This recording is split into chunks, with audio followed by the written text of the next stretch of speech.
Good afternoon, high school softball fans, and welcome to Ashland High for today's MIAA preliminary playoff round matchup between the visiting Walpole High School Warriors, who come in at a 10-9 record, and your Ashland High School. And Ashland on defense starts here. I'll give you a quick rundown on defense. Sophomore Holly Cashin is in the circle. Her battery mate will be freshman Ava Vendetti, who is behind the plate at third. Lorelei Collette. Nico Eustaris is at short.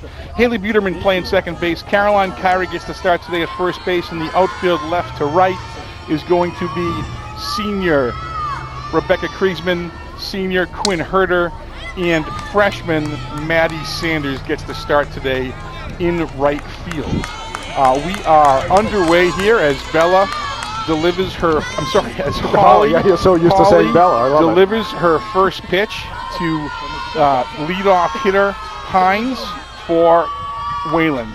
And Hines grounds one to Collette, picks it up, cannot get it out of her glove, and that's going to go down, I'm assuming, as an infield hit. Tough little play there. We'll see how it gets officially scored. Unfortunately, I do not have first names for the lineup yet for Wayland, but this coming to the plate is number 26, Goldman, and my favorite partner of all my partners, Jacob Pedulla, just arrived. He's going to take over play-by-play momentarily as there is a runner on first with no outs for Cashin. It's going to be a soft pop-up to Haley Buterman, who gets underneath it and makes the easy play for the first out of the inning. Nice to get Buterman involved really defensively.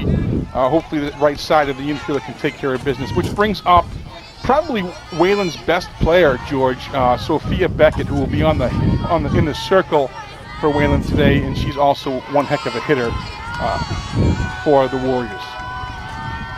It's good to see you, gentlemen. Jacob, nice to see you. Traffic was rough getting here, but we made it. If you're ready, you can take over. I think I got it here. Yeah, just so you know, we're in the middle of the sixth inning. A little bit late. Okay, just kidding. That one's low. Holly Cashin on the mound. I was looking at Sophia Beckett, the pitcher for Wayland, 500 career strikeouts. Yeah, she does. She has 500 career strikeouts. She was mentioned as one of the 35 players to watch for the Metro West Daily News in the MIAA playoffs. So she is a worthy competitor in the circle today for Holly. And she's ahead in the count. 3 balls and no strikes here. Batting .328 on the season.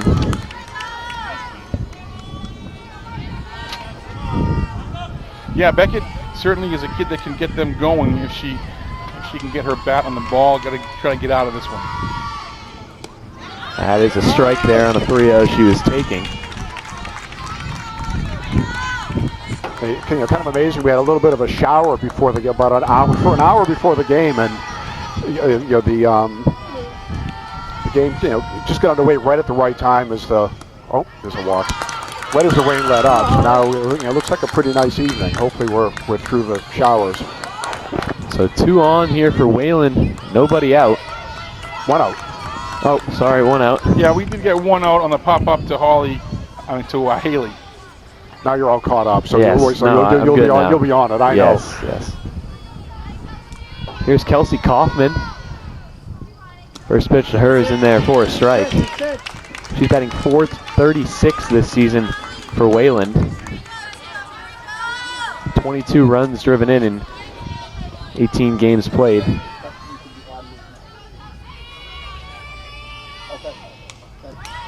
That one fouled back, and Cashin's quickly ahead, 0-2 here.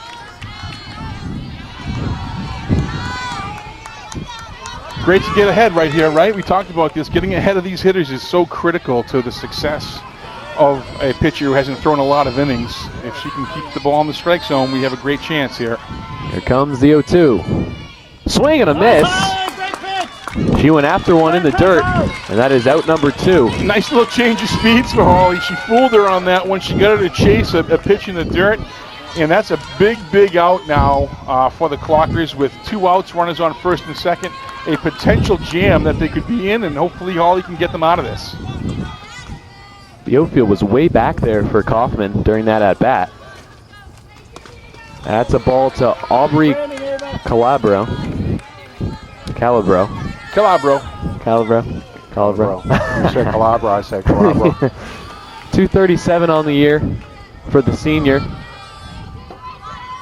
Here's the 1-0. That's a miss. Throw back to first. Back in there is Beckett. Good job keeping the runner honest. May not have been an opportunity to get her, but at least now you have the runner thinking that the catcher's not afraid to throw down. Yeah, my only fear in a play like that with 2 outs is that if the ball somehow scoots past that first baseman, you could be in trouble giving up an unnecessary run. That one just missed, and it's 3 balls and no strikes here. So we have seen this plate umpire before earlier in the season, and he has the smallest strike zone I've ever seen. So we'll see what happens. You have to literally put it directly over the plate for him to call a strike. Swinging on 3-0, and came up empty. It's 3-1. So hopefully it's not the same strike zone that he had in Hopkinton for Bella that Holly gets. Here comes the 3-1. That one is upstairs. So Wayland loads the bases here in the first with 2 away. Right, you got 2 out. Yeah, we certainly don't want to let them walk in a run and just give one away. You're always going to buckle down a little bit, figure out what this strike zone is, and start getting them in there.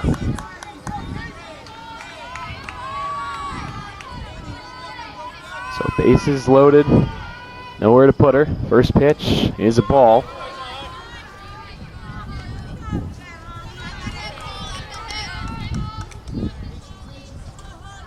Yep. I believe this is Caitlin DeJulia. 255 this season. Comes the 1-0. Swing and a miss. Took a huge hack. And it's 1-1. Julia played third base for the Warriors in the first game. She played a great game over there at third base. I believe she was 1 for 2 in that initial contest. Here comes the 1-1. That's a line drive into left field. That's a base hit. 1 run scores. They go station to station, and Wayland with 2 outs strikes first. Yeah, the Julia, it's a nice piece of hitting to get it over the leaping Lorelei Collette over there down the third baseline. She ripped one right down the line. Luckily, Rebecca Creasy was able to get in a hurry, hold that to only 1 run. But we've got ourselves in a little bit of trouble here with the bases loaded still. 2 outs, got to get out of this jam. And it's Olivia Kermelowitz. That one's misses, and it's ball 1. Yeah, really want to try to limit the damage here. 1 run is certainly not going to win this game with the bats that the Clockers have, but you do not want to fall behind in a game like this. I'm sure they're a little tight, and you want to make sure they can keep this thing close. That's upstairs. 2 balls and no strikes. Kermelowitz does strike out a lot. 210 average on the season.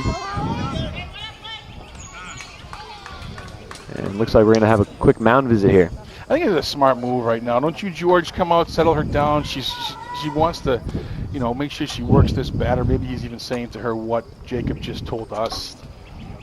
Yeah. Of course, that's a great idea, especially for somebody that hasn't pitched a lot during the season. And she's coming in again, a lot of pressure on her, and so a high school student coming out in the middle of a playoff game, having not pitched. There's a lot on her mind, so it's a very smart move by the coach to come out and tell her to, hey, relax, do what you do, let's get the ball on the ground and get it out here. That one misses, so it is 3 balls and no strikes here. You got nowhere to put her right now, so this is time. You may even have to just think about grooving one and having the defense make a play behind you, because you cannot afford to walk in a run. And that one misses. Yeah. So they do walk in a run. Kermelowitz will take first base, and it's 2-0 Wayland. Yeah, this is probably the worst possible start that the Clockers could have thought of in terms of walking runs in, right? This is not the kind of team that you want to give a lead to, because they also do have pretty good bats. So you got to see what Holly can settle down here. It's a swing and a miss by the freshman Sophia Gork. 305 this season for Wayland. And Cashin gets ahead. That's where she needs to be. Needs to be ahead. Got to get first pitch strikes here. And Holly, I think she has a really nice changeup. She throws a lot of fastballs, but just that great changeup. It just kind of falls out at the end. and gets batters to go for it. And I think, she had a strikeout with that type of pitch, and now she just got her first strike here. I think maybe she needs to throw that a little bit more and get the batters biting on it. Yeah, this is a big confidence batter, I think, for Holly. If you can get out of this, she gets out with a little bit more confidence than. Just that pitch. That's strike two. Yeah, Drops it That's the in. doctor order, George. That's what the you're pitch. looking for. Somebody get a message over to Holly. We want to see more of that pitch. That's the one. That's the one. Dr. Tubin called it in. See if she goes there again. Ahead 1-2 here, trying to strand the bases loaded. Ground ball into left. That's a base hit. They'll send another runner to the plate. And scoring standing up is DeJulia.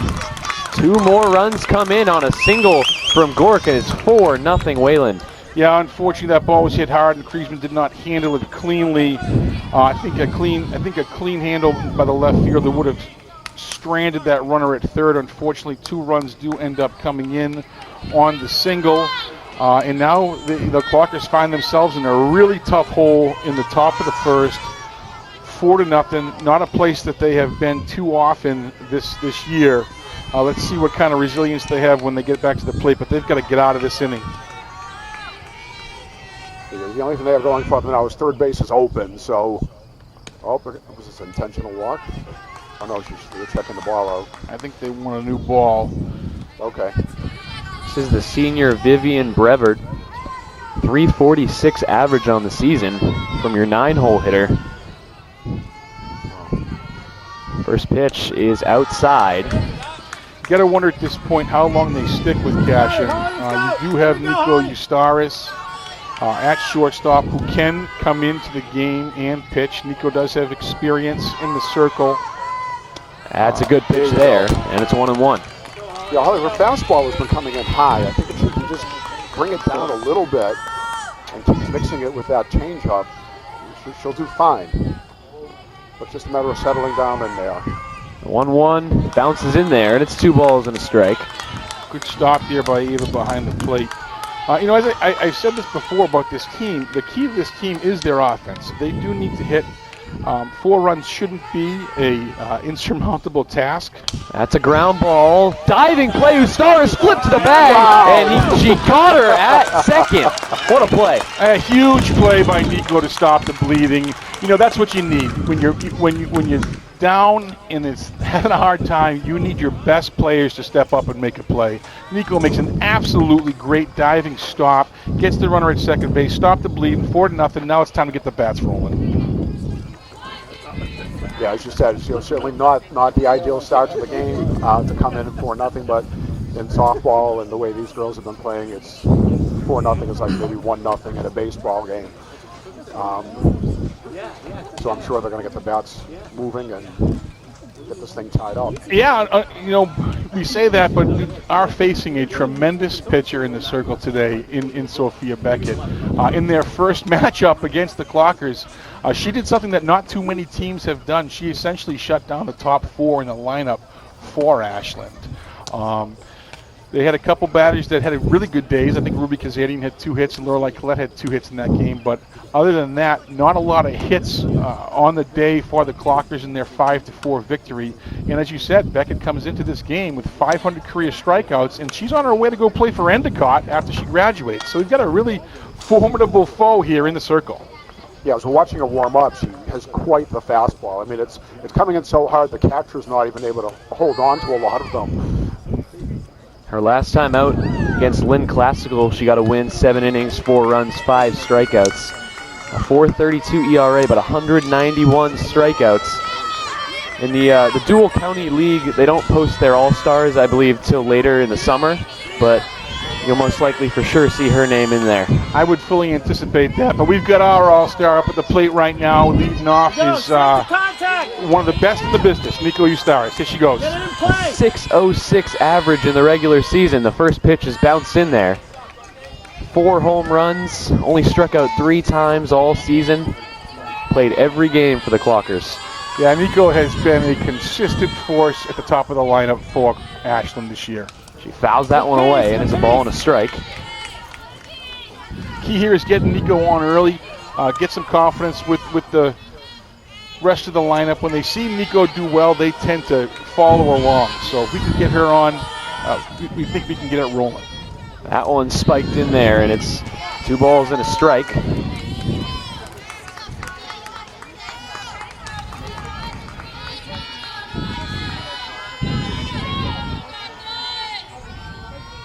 Here's the 2-1. Line drive, center field, that hits down. And one hops against the fence.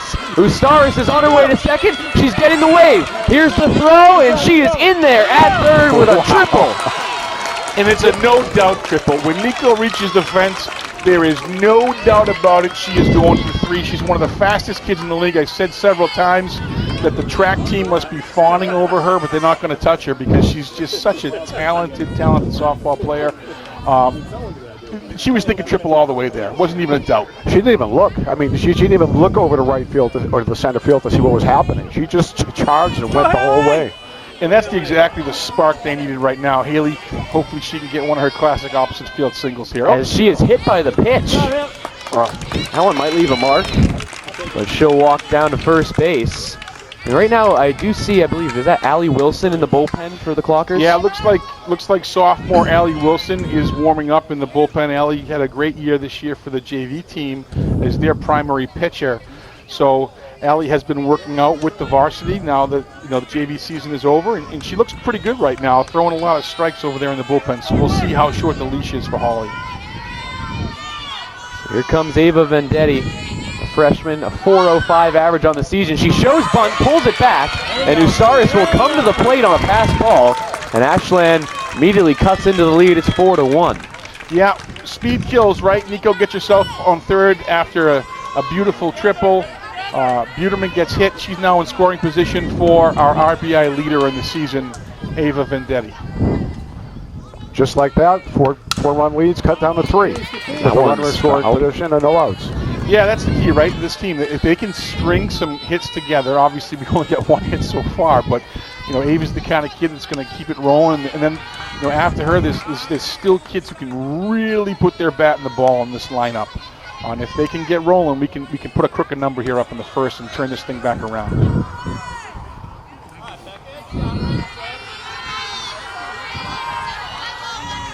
One ball and 1 strike on Vendetti. Buterman's now at second base. That one is fouled away, and it's a ball and 2 strikes. Vendetti's fighting here. I wouldn't be shocked if she sees a little off-speed pitch right now. We'll see. She does have an amazing fastball for a softball pitcher. Also coming in there very quickly. And she strikes out Vendetti on a high fastball, and there's out number 1. Very, very smart pitch placement there. To go down the middle, go low, and then put one up shoulder high. As Caroline Caira digs in and takes a ball in the dirt. Caira, also a Tri-Valley League All-Star, 471 on the season. And she doesn't strike out much.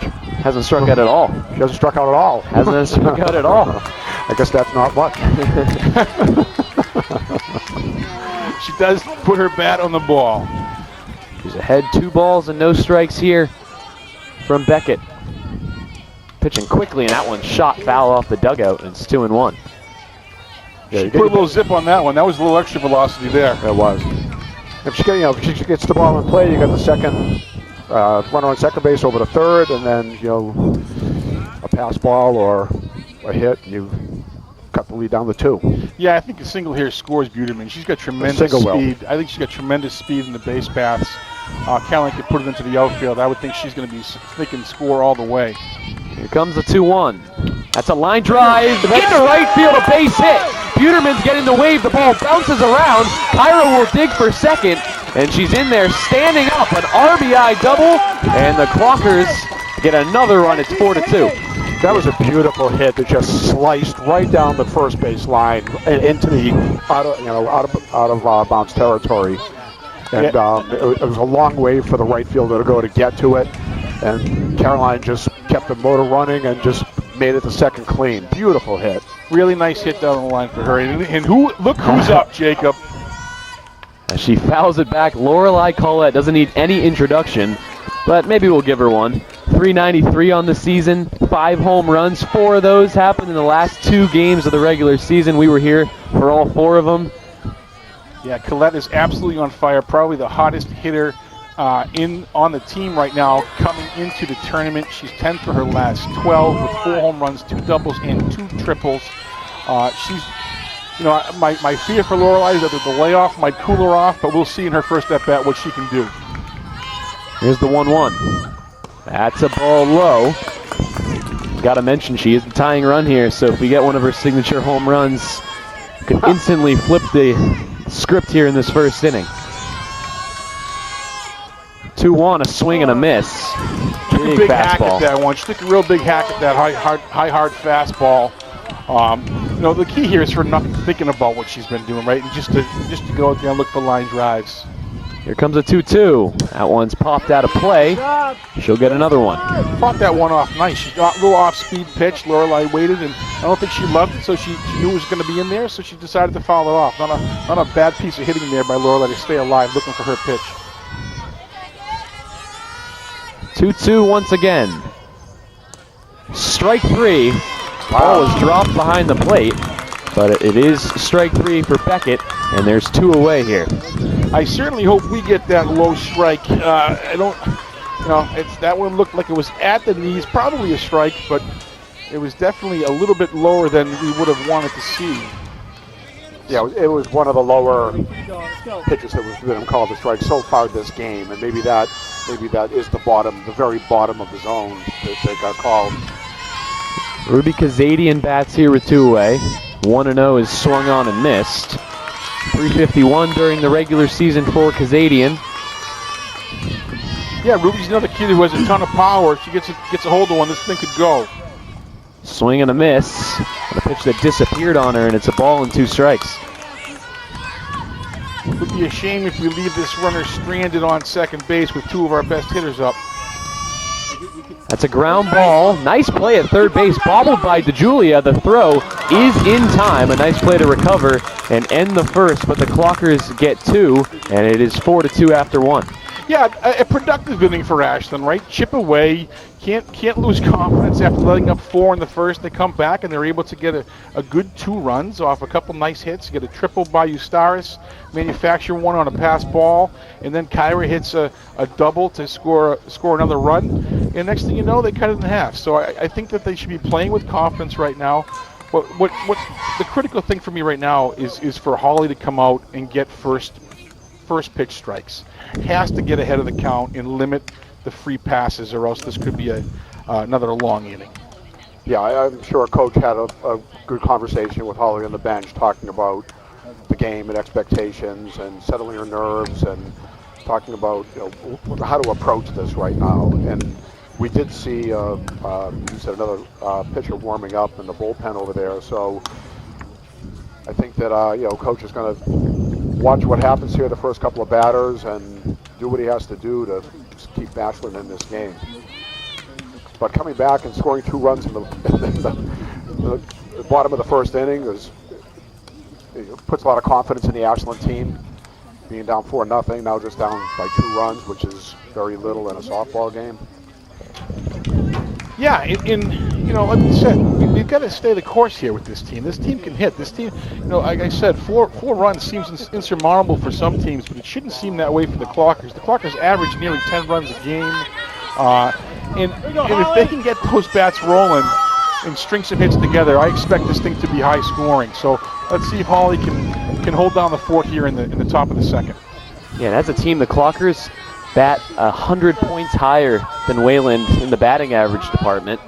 Wayland 271, the Clockers 373. As that's there a first pitch strike. Back to the top of the lineup in Caira Hines.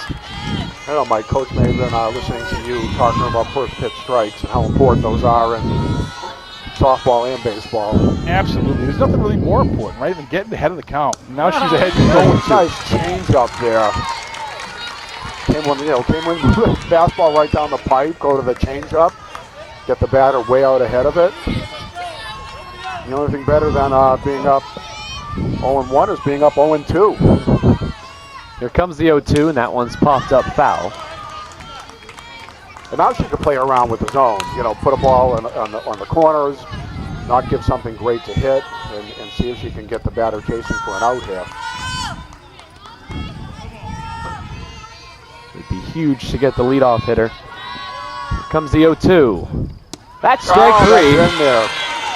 Got her through all strikes in that at bat. That's a heck of a pitch. That's a heck of a job there by Holly Cash. You know, you have the first inning, we had a little bit of trouble. She's able to come back, get a little rest, and she came back with confidence, get ahead of the count, and that's exactly what we need out of Holly right there. If we can continue to see that, I like our chances. Yeah, kudos to Holly for just coming back out and with that grit. Finish the second. Getting the first batter out. As Eliza Goldman shoots one to second, and a nice grab from Buterman, and two very quick outs for Cashin. That's great. Nice little play by Haley to go to her left. That ball looked like it was hanging on for an awful long time. I wasn't sure what was going to happen, but Haley gets over there, makes the play, and now we got 2 for the dangerous Sophia Beckett, who comes to the plate. Beckett walked her first time. Comes the first pitch. That one's outside. I mean, you want to be at 2 outs, nobody on, with her coming to the plate. So this is the perfect situation. Higgins on graphics. Here comes the 1-0 from Cashin. That's a good pitch. In there. Dropped in there. And it's 1-1. Yeah, Louise disappears sometimes. Yeah. Jacob, what did you say Sophia Beckett's batting average is? Came in .328 on this season. So she's one of the lead hitters for Wayland. As she flies that one back past third. Ustaris goes out and makes the catch. Over the shoulder grab for Ustaris and a 1-2-3 second for Holly Cashin. Nico does it again, right? We talk about having your best players make your best plays. She ends the first inning with a diving stop. She ends that one having to go backwards and make a really tough play. I thought that thing might have been a no man's land. When you've got speed like Nico at shortstop, she makes things happen for the huge third out of the inning. It wasn't no man's land. That ball was perfectly hit in no man's land, but who else but Nico to go out and be able to make that play? That was amazing. Kind of reminded me of you, Mr. Caira, and the nimbleness of... I tell you what, so we joke, but back in the day, I was a nifty little shortstop playing for the Red Sox when I was 12 years old, playing, in fact, with Christopher DeJulia, whose daughter is playing third base today for the Walpole Warriors. You set me up pretty good for that one. Getting to watch an old friend's daughter play today as we say hello to a major supporter of Ashland Athletics, Mr. Kevin Anderson, our former athletic director, taking in this one today. Great to see him. Always got a smile on his face, and it's really nice to see Kevin taking in this game today. Yeah. I think we've already got a front runner for, is it the Gobbler defensive player of the game? The Gobbler defensive player of the game right now is certainly Nico is definitely the top contender right now, having 2 big-time plays. Yeah, I would love to see a play that beats that play out, because it'll be one for the ages. Because that one, I mean, he must have ranged back 15 yards. I wasn't expecting. I thought baseball does. To get that pop Yeah, fly. I always heard. It helps when you have the best center fielder in the league playing shortstop. And Nico's been moved to short because of some of the defensive substitutions that needed to be made. That's a strike to Rebecca Kriegsman, who leads it off here, bottom third of the lineup for the Clockers. Kriegsman, 286 on the season for the senior. That one is shot to second, and a nice grab there by Kermelowitz. Just stuck her glove up and grabbed it. Yeah, nice piece of contact there by Rebecca, who does typically get her bat in the ball. That's one of my favorite things about Rebecca. Another really tough strikeout. She puts her bat in the ball there, makes a nice play by the second baseman. Quinn Herder digs in and takes the strike. Another senior, 270 on the season. Yeah, that last play, the second baseman going up about as high as she could and kind of snow-coned that ball almost out of her glove, but she was able to hold on to it. Good play there by the second baseman. Beckett looks like she's bringing a little extra oomph this inning. She's throwing harder than she did in the first. She may be one of those pitchers who picks up steam as she goes because she's got some great velocity. And the Clockers right now are having a hard time catching up. Yeah, as Herder's down 1 ball and 2 strikes. That's a ground ball to first base and a very easy play there for Kelsey Kaufman, just steps on the bag to her left and is 2 away. Yeah, look like that pitch was low. Came in very low, but, you know, again, get the bat on the ball, get the ball in the infield, but unfortunately went directly into the glove of the first Well, they baseman for an probably easy figure, out. like, As Maddie Sanders gonna be pops good. one into right, that will get down for a base hit. That's actually That's Holly Cashin. Excuse Yeah, me. That's okay. Holly Cashin is helping her cause right there, Jacob. Holly helping her cause with the opposite field single. A nice little piece of hitting by Holly. It looks like we're going to have a runner coming into the game for Holly. it's From only a the- it's only distance, the it looks catcher. like it might Yeah, great be spot, yeah. Sophie Connors, but I'm not positive. Does look like, yeah, that is number 10, Sophie Yeah, Connors, so- the sophomore. probably a good runner. So like when And it brings back to the top. Yeah, back to the top with Nico Staris, who tripled and scored her first time up. They switch out on any base. It was a ball that got into the right center field gap. So she's good at stealing bases. Sure would like another triple here from Nico. Cut this lead down to 1. That's a strike. Connors is stealing, and she walks in there standing up with a stolen base. Kind of nonchalant there. That was a little bit too close for a stand-up move to second So, like, there base. you go. That's I'm something when they surprised do that, there and wasn't they a can do it slide on there, the but hey, you know, she made it in, so That's something that can't criticize it. Nico Osiris lines it into center field for a base hit. Connors will stop. Osiris gets the wave, and Connors did not see the stop sign, and she is out at the plate. See, Sophie ran through the third base coach's stop sign. Coach Larry Sasso was clearly giving her the stop. She must not have seen it. Unfortunate situation there to run into the third out at home. Coach Sasso cannot be happy with that. His arms were up about as high as I can see, but Sophie was determined to score, I guess.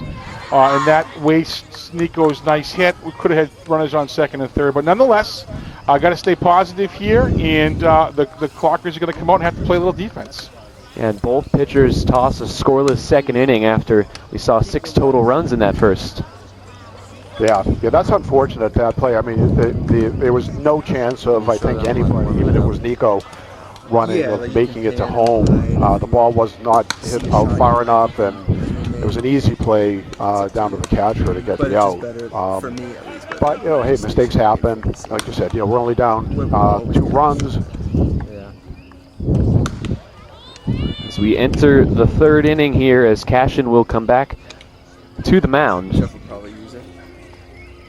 And Kelsey Kaufman will lead off. And last time she was up, the outfield was playing her very deep. She does have a home run on the season. And we'll see if they play her deep again.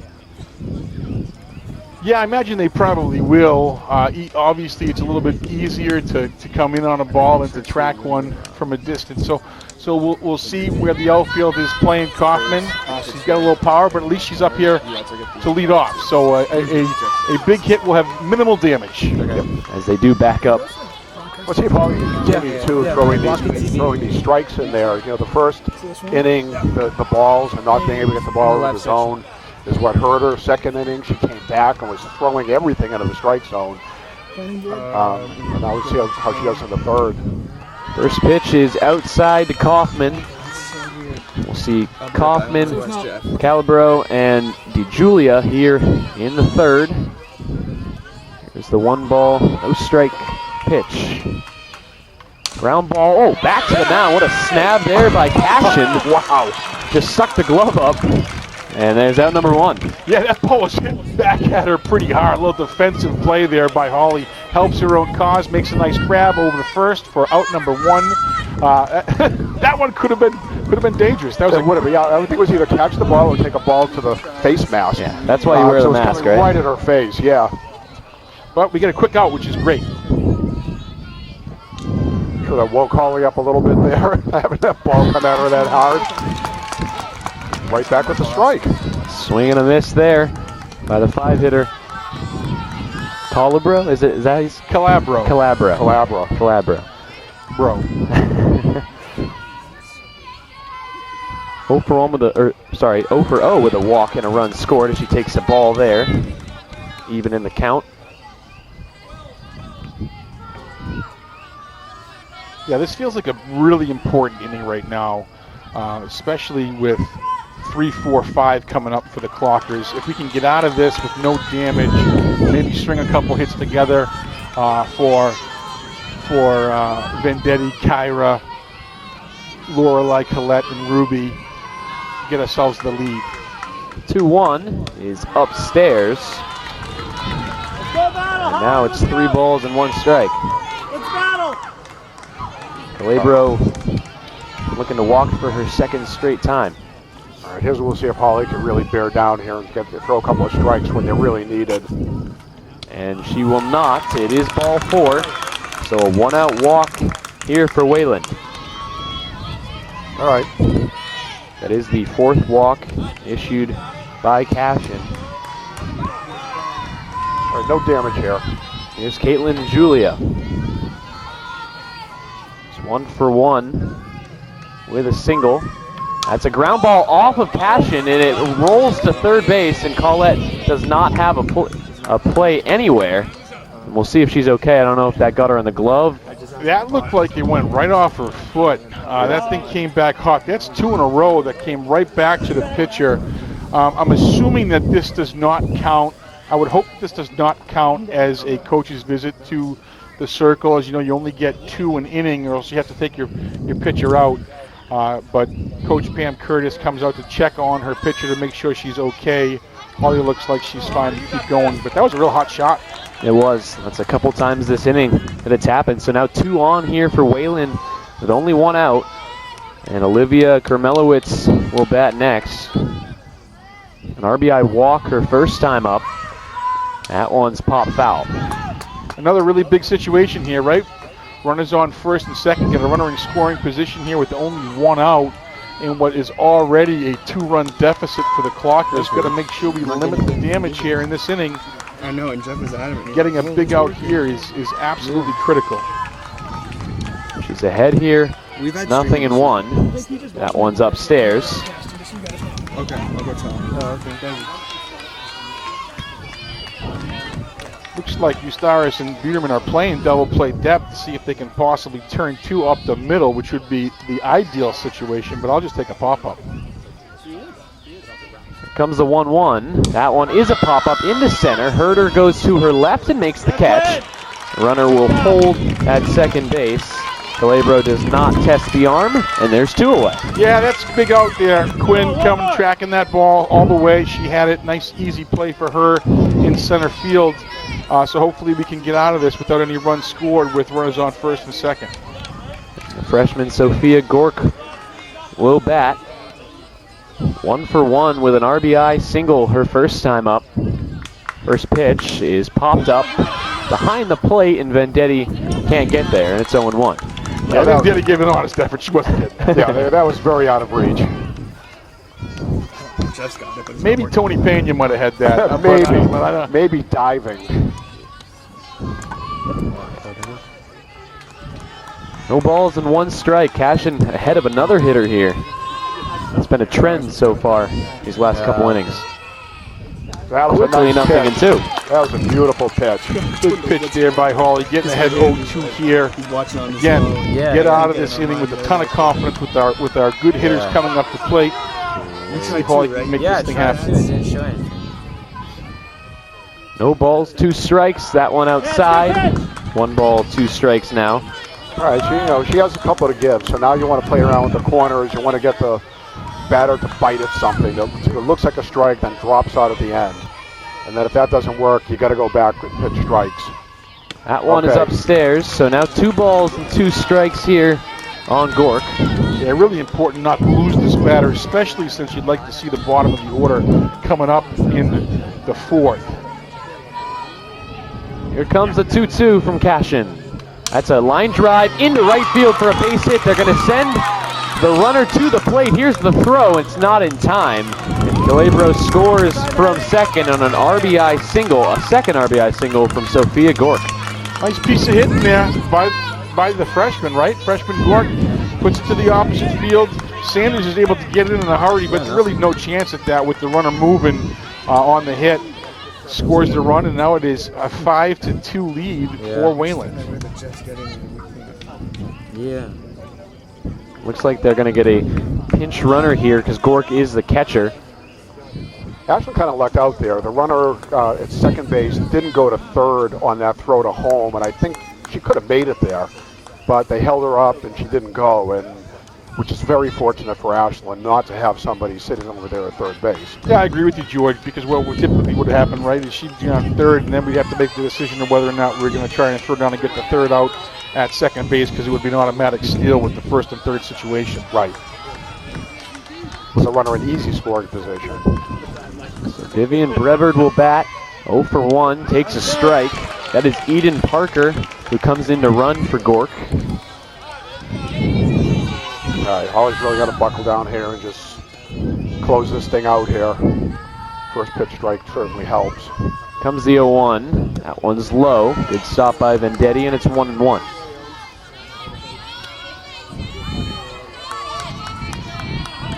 It feels like every inning right now is critical. Yeah. 1-1 is up and away, so 2 balls and a strike. Top of the lineup, lurking on deck.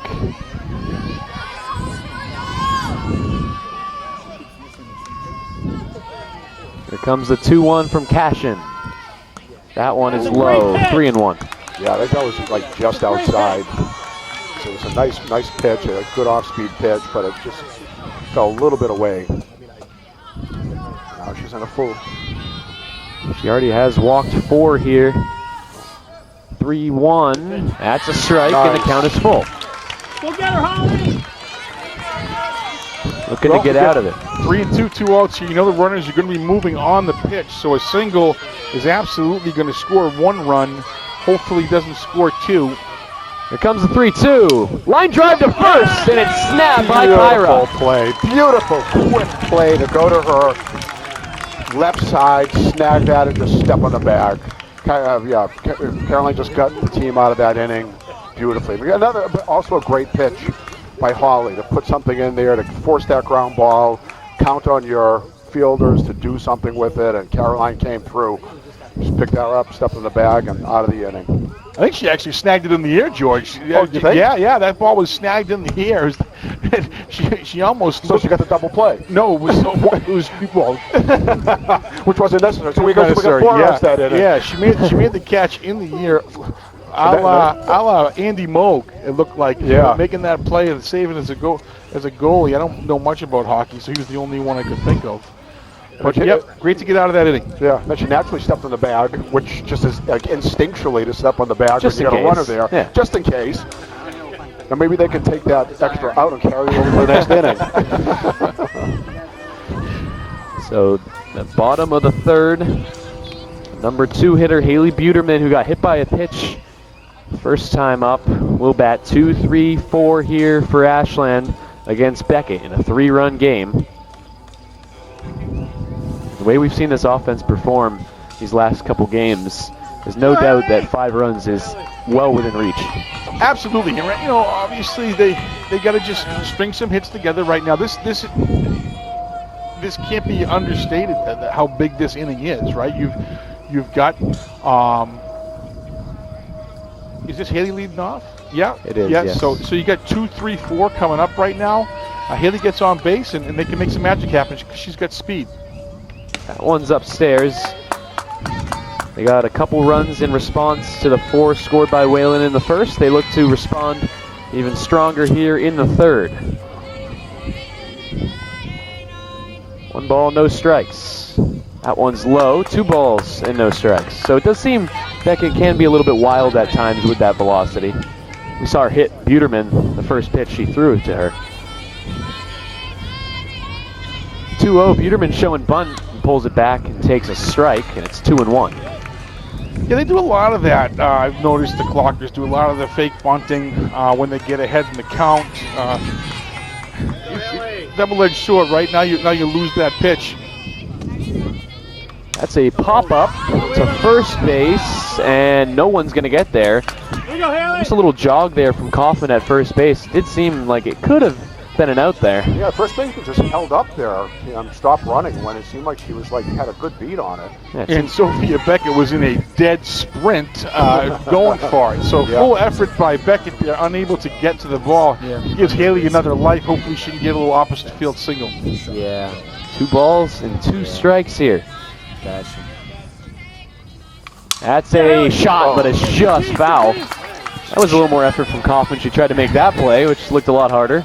Just what I was looking for right there. That opposite field hit from Buterman, they're having a hard time getting around on Sophia Beckett. But if they can make contact, it's going to go. Keep this right fielder busy. I think Haley can put one right down the line. Let's see if she can sneak one past Kaufman. Yeah, we've seen almost every ball put in play towards the right side of the field as that one rolls in there, and it's a full count.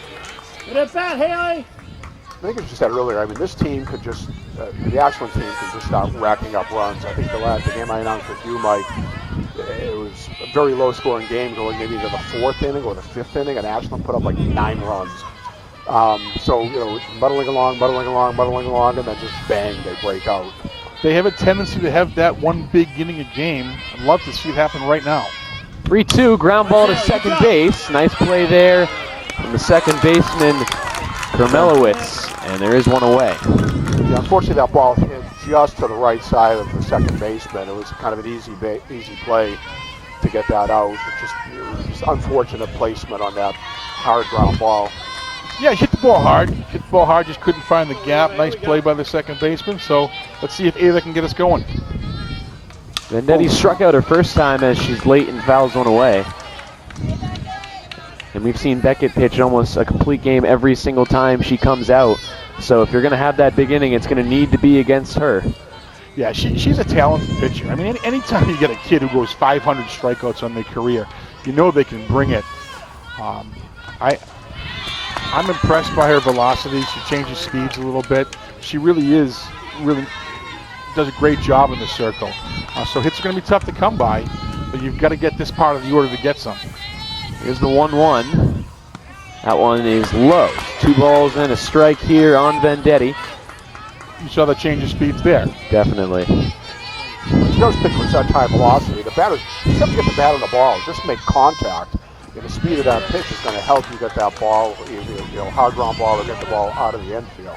It's now 3-1 to Vendetti. Beckett hasn't walked anyone yet. Got any plans for the weekend? She did walk 86 batters in her 19 appearances this season. That is a low strike, and it's a full count. That is a really low strike, and that's the second really low strike that he's called against the Clockers. That's why I can't do Sunday. It's an interesting strike zone. How about yourself? Here comes a 3-2. That one is ball 4, no doubt about that one. You're in a bad Actually, based on what you just said, Mike, that ball came in so low, and I'm thinking, is he going to call that one a strike? I may have taken off the headset if that one was called a strike. Thankfully, it wasn't. And we've got a pinch runner in here. This looks like junior Lexi Maloney. Lexi Maloney in to run for catcher Ava Vendetti. Yeah, we saw a good game from her in the final game of the regular season. Had a couple hits. And now she'll take over the running duties. Caroline Caira will bat. Lexi's a threat in the base pass. Lexi is one of the fastest players in the team, probably the second fastest player, maybe third. Eustaris, Buterman, and Maloney all have great speed. Caira grounds that one to second base. Kermelowitz goes to second for the force out and back to first, not in time. Oh, and they're actually going to call Maloney safe. Wow, the umpire is calling her safe. I don't know if was the foot off the bag or was she in the way? I'm not sure of the exact call. I saw Lexi slide in. I did see the safe call. I don't know exactly what the call is, but the coach is coming out to question it. We're obviously not going to get any kind of explanation, but his... Yeah, unfortunately, no umpire microphones connected to any speakers out here. We can't hear an explanation. Yeah, we won't hear it. And then I've yet to see an umpire, a coach come out, speak to the umpire, and have a call overturned. So I'm sure we're going to Yeah. have runners on first and second here. On Sunday. Yeah, we saw that time when we did baseball together where the umpires just didn't know what to call. They got together and then one of them called an out and then changed his mind. So So then they reversed it, and they changed Yeah, the mind again. exactly. Back to the original call. It was crazy. Here's what I will tell you. He's given her time, and this is enough time. The umpire needs to tell her to get back to the dugout and get this game going. That's enough talk conversation. He had way more patience than I would have had I been out there, right? Well, I'm surprised you can go to the cameras in New York. But nonetheless, we've got now runners at first and second for Colette. Big spot right now with 2 outs. Oh, no, sorry, only one out. Only one out. Something like that. she did strike out looking so, her first time up and takes the ball so, like, inside. And once again is the tying run. I have to say, putting Lexi there on first base as a big runner was a brilliant move. I mean, she made it to second on a hard hit ground As ball. that one is shot deep to right field, and it's over the head of the right fielder, and it skips over the fence for an automatic double. Maloney will score. Caira gets to third, and another ball hit the other way, and Colette makes it a 5-3 game. Yeah, the hot hitting Lorelei Colette continues to hit hot. So that is a absolute bullet, one hop over the right field fence. Just missing our camera. Thank goodness it didn't hit our buddy Harry there on the camera out here in right field. But we got a 5-3 game here with Ruby Kazadian up, 2 runners on, scoring position with only 1 out. Kazadian cuts and misses on a really fast pitch there from Beckett. I got to say, Lorelei Colette is very, very strong. I mean, that is a hard pitch to get to, and she just smoked that thing. It nearly got out of here the other way. Kazadian grounds at the third. Oh, it gets by the third baseman. She comes to the plate, and Caira is out. Again, now Kazadian will get down to second base. Again, another running decision by the Clockers that serves to cost them. This is a situation where now we've run into 2 outs at home. Really unfortunate. Not sure why we're going there, but Coach either sent her or she went on her own. I'm not so sure what exactly happened. But you can't really see everything at the same time. Yeah, I agree. The net ball was not hit to the infield, and it was an easy throw to home plate. Yeah. I mean, if you saw the ball going to first, then you may think about sending the runner. Ooh, as Kriegsman is hit on the side there. Second time Ashland Clocker's been hit, and she's holding at that upper leg there. Hopefully she's all right. But I think that Caira there at third base, it got by to Julia at third. She didn't have a play, and I think Caira might have thought that ball was going to roll into the outfield grass, and then it was backed up very nicely by Kiera Hines at shortstop, and unfortunately, you know, just a tough decision there. That's probably what happened, but that's one of those situations where I think we've got to be talking. Again, I don't want to ever second guess the third base coach, but holding her there would have been really huge. Yeah. It would have been, that play would have been tough at first base to get all the way across and get that runner out. And so there was no fourth play, so the thing to do would have been to hang on. So Allie Wilson will come in and pinch run, and I don't know. I did see Coach Larry Sasso go talk to the umpire and write something down, so I don't know if Kriegsman is going to remain in this game on defense, but we shall see. As here comes Quinn Herder in a huge spot. Bases loaded, 2 outs. That one's upstairs. A walk could make it a 1-run game. So you've got to be selective in what you want to swing at if you're Herder. Although we have no walks so far this game, right? We have 1. Vendetti walked earlier this inning, and the 2 hit by pitches as well, so we'll see. As that one's a cut and a miss. It's a ball and a strike here from Beckett. Let's at third, Kazadian at second. Wilson on at first, and it's 1 and 2 now to Herder. She's got to protect here. Do not want to leave the bases loaded and squander another opportunity. Another very low ball coming in, called a strike, again, right in the bottom of the zone. As Herder swings and misses, she has to run to first base. There is no throw. No play there, wow. Herder will reach on a strikeout and a pass ball, and the runner, Colette, scores, and it's a 1-run game. Talk about a gift. That is a huge gift for the Clockers there well, to I'm gonna reach leave on the a house at drop 9. third Gonna- strike that gonna sneaks take past up the my friend catcher. and then Really take heads 30 up minutes base to get running there. by everybody.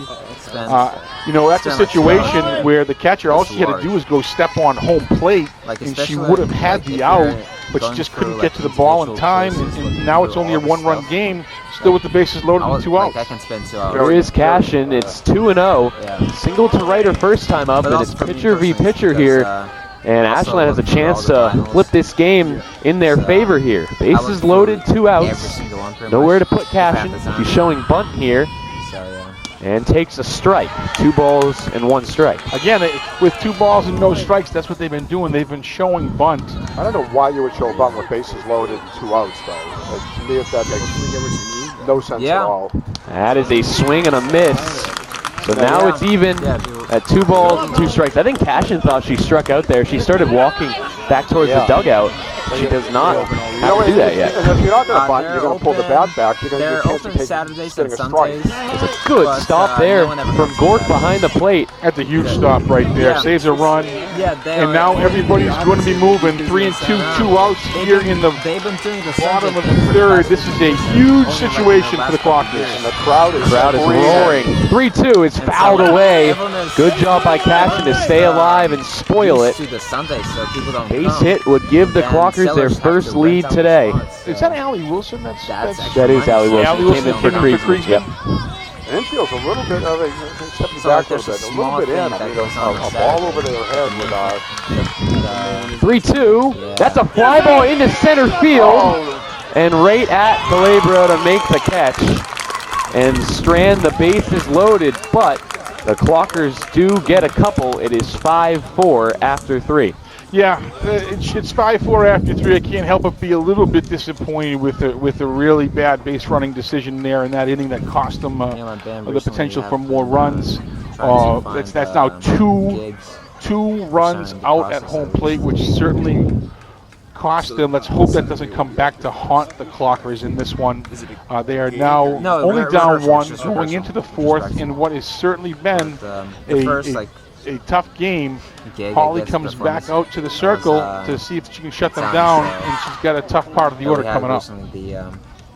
I mean, Holly, I mean, Yeah, her the NHS pitching has certainly NHS, changed since the first inning. talent She's show. buckled down quite a bit. She's throwing That one. strikes, a lot of first pitch strikes. Not here. Forcing those balls down on the ground. Yeah, Fielders the, are coming through, National getting out Honor far. Society. So let's see if Holly can keep this No, up. no. And then we'll go and rely Yeah. on the Ashland bats to keep doing what they're doing and try to get some of these runners in and Yeah. as you said, minimize these these running errors. Like, if Yeah, we it play is like the- everything that we It's the have top right of the now, lineup here it will be for the like, Warriors. I'd say like It's maybe, Hines, like, Goldman, it- and Beckett. realistically only picking out like against the best Cashin. songs, I would say it's maybe like 30. Hines is 1 for 2, But it's only Has struck right out, now we're only doing but covers. also has a single. We're like trying to write songs. So This is a big inning here. Keep it a 1-run game, get the bats back up. Yeah. Batteries? Got to give Beckett the least amount of rest possible. She's also scheduled to hit in this inning, so if she can be the third out and have to go right back to the mound. Okay. I like what you're thinking. That would be great to get a quick Yeah, 1, good 2, time. 3 inning here Yeah. and force Sophia Beckett to get right back in the circle. As Hines pops it up into right, back goes Sanders. because, Nice grab. Going to her right. Remember, Yeah. One away. She's actually played a really listen nice more right to, like, field for the indie Clockers this and year. then me and the Limited drummer, action. we Nadia listen has to more split metal, time between the and so, JV like, and the varsity. I'm, But like, when she has had her opportunities comparing, and like, right, the she's stuff made some that, really nice plays, our tracks keyboards that and one, and vocalists we're were out, looking we're out with out number 1. Right on schedule. That one is upstairs to Eliza Goldman, who's 0 for 2 with the main 2 thing is to, pop-ups like, to actually second listen base. to what's supposed to. Yeah, Haley's been Yeah. busy with her, so she should be expecting this one coming her way. Sometimes our lead guitarist, Here comes a he 1-0. like writes. That's a good pitch there. He like writes a solo. 1 ball, 1 strike. Can you guys like? That's a spot to live right there. That's a tough, But then that's a he tough pitch doesn't to like hit. say. He doesn't If say she can what live in that key area, what we can the maybe get out of this one idea is. It's quickly. just a solo. Here comes the 1-1. Swing and a miss. Yeah. Good pitch there. That's that area One you're strike talking away. about. put it right exactly where she put the last pitch, and that's the pitch that works. Chance to get 2 quick outs here in the 4th. Beckett on deck. Here comes the 1-2 from Cashin. It's a ground ball slowly hit to third. Collette will charge. Here's the throw, and it's not in time. That ball was hit into no man's land in the infield, and it's an infield knock for Goldman. Yeah, Lorelei took a nice charge at that. That was just hit too soft. Not going to have a chance. I think the only way they possibly would have had a chance at that one is if maybe Nico was in the circle and she was able to sneak away. We saw her do that the last game. And unfortunately, this brings Beckett up with a runner on base. Get 2 Yeah, here. very lucky there that that ball went where it went. She takes the ball 0 for 1 with a walk. Hopefully Holly keeps her head in there. That's, nothing to do with her. She pitched the ball the way it should have. Ball was on the ground. It just went to a spot that was impossible to get to. That's a good pitch there. 1 ball and 1 strike here on Beckett. Goldman on at first. What a change from the first inning for strike percentage in terms of pitches by Holly now. Good pitch, but just missed, and it's 2-1. Love to know where that one missed. I think it was a little outside. Yeah, a little outside. It was hard to tell from this angle. We don't have the best of angles, but it looked pretty good from my vantage point. The Wayland Warriors run just about the same amount as the Clockers as Beckett takes a strike that looked a little more outside. Wow, that was look like the same pitch. Yeah. Well, it looked like it was a much worse pitch to me actually. But flip a coin back there, and you get a strike on that one. 2 balls and 2 strikes. Goldman is 4 for 4 on steals this season. Here's the 2-2. Ground ball to third, and it gets under the glove of Collette into left field. And Goldman will stop at second. Yeah, that one's going to go down as an error on Collette. That's a tough one through the wickets, and that gets now runners on first and second with only 1 out. Again, you got to limit mistakes, and the Clockers have not done that today. Yeah, and this is the big hitter in this lineup, Kelsey Kaufman. Strikeout and a ground out though for her so far. Up, Holly. Yeah, that's too bad. That would have been an easy out. It was a sharply hit ball to third. They could have got over to second base. You guys get like easily to get that force. But sometimes the ball just for, bounces like, a funny way. Non-sports things that you have to record. Comes the first pitch to Kaufman. Yeah, That one so- is upstairs. She probably, I don't know how It's ball 1. she's been doing it for you guys, but like for Luis and I, she'll text us. Ah, okay. Only 1 out here. Non-sports related. So Yeah, another dangerous situation for the Clockers. I feel like we've had runners on first and second with 1 out almost every single inning so far. Just because it's been a constant thing that they've been dealing with. Holly's continually having to get herself out of jams, and this one really is not due to her, right? A little nub single, and then an error. Kaufman fouls that one back on a 2-0 pitch. Number. I have Now 2-1. person that Paul's. We haven't had a very clean inning yet besides that last inning. It's been a lot of traffic for both sides, really. A lot of pitches for both pitchers. And Jeff too. It has, and other than that first inning, the Wayland has not done a whole lot of scoring, but just lots of base runners. 2-1 ground ball to short. Nice play by Ustaris. Gets the lead runner at third. Great IQ to go there. That's all they get, but there is 2 away. Yeah, really nice play again by Nico over there at short. She's been fantastic at the shortstop position so far today. A nice assist, making a good, smart play to go over to third to get the lead runner. Not really a chance for getting 2 there. But a smart So play by far Colette, been, not trying to throw it oriented across on the the, field to go to first Google base and Sheets. potentially get an error. So schedule. she twitched a little bit and was thinking about it. She she stopped also herself. usually, Very smart emails us. fielding play by both of them. Yeah, great move by Lorelei to eat that. There's no chance at the double play. No. Yeah. And all that could do is potentially hurt you at that point. As Aubrey Calibro bats next, 2 walks for her in the 5-hole today. And it's I hope so. just missed. That one just missed. 1 ball, 1 strike. Well, the good sign is we have Nico coming up to lead off the bottom of the 4th, and again, if we can get out of this one, we're still waiting for the bats to explode. That is a high pop up to second. Buterman makes the catch. Wow. Hangs on. It was a snow cone grab there. So now it's And definitely one of the plays that raises your heartbeat a little bit. Yeah, she made it interesting, but she made the play. So it almost popped get out of the on? glove at the last second, but Haley is able to hold on for the third out. That's a huge out there. And again, we are going into the bottom of the fourth, down one, and it just feels like the Clockers are on the precipice of doing something good here. They've been the unfortunate. Unfortunately, they've made some mistakes that have cost them. And if they can come out with a clean inning here with Nico leading off, maybe this is when they can finally get the lead that has eluded them all day today. Yeah, it seems like the calm before a storm, you know. I mean, they've slowly crawled back through these last few innings, and top of the lineup up here just had a scoreless half. It just seems like it's here. Yeah, I hope so. I hope you're right, Jacob, because, you know, when a team just hangs around and hangs around and hangs around, and I shouldn't even say that right now because Wayland's got the lead, it just makes things start to feel a little bit tighter, right? You start to tighten up at the plate, you start to tighten up in the field, you start to get a little nervous. But if Nico can lead off, even with the walk right now, just getting her on base is almost an automatic runner in scoring position. And let's try to wear down Beckett a little bit.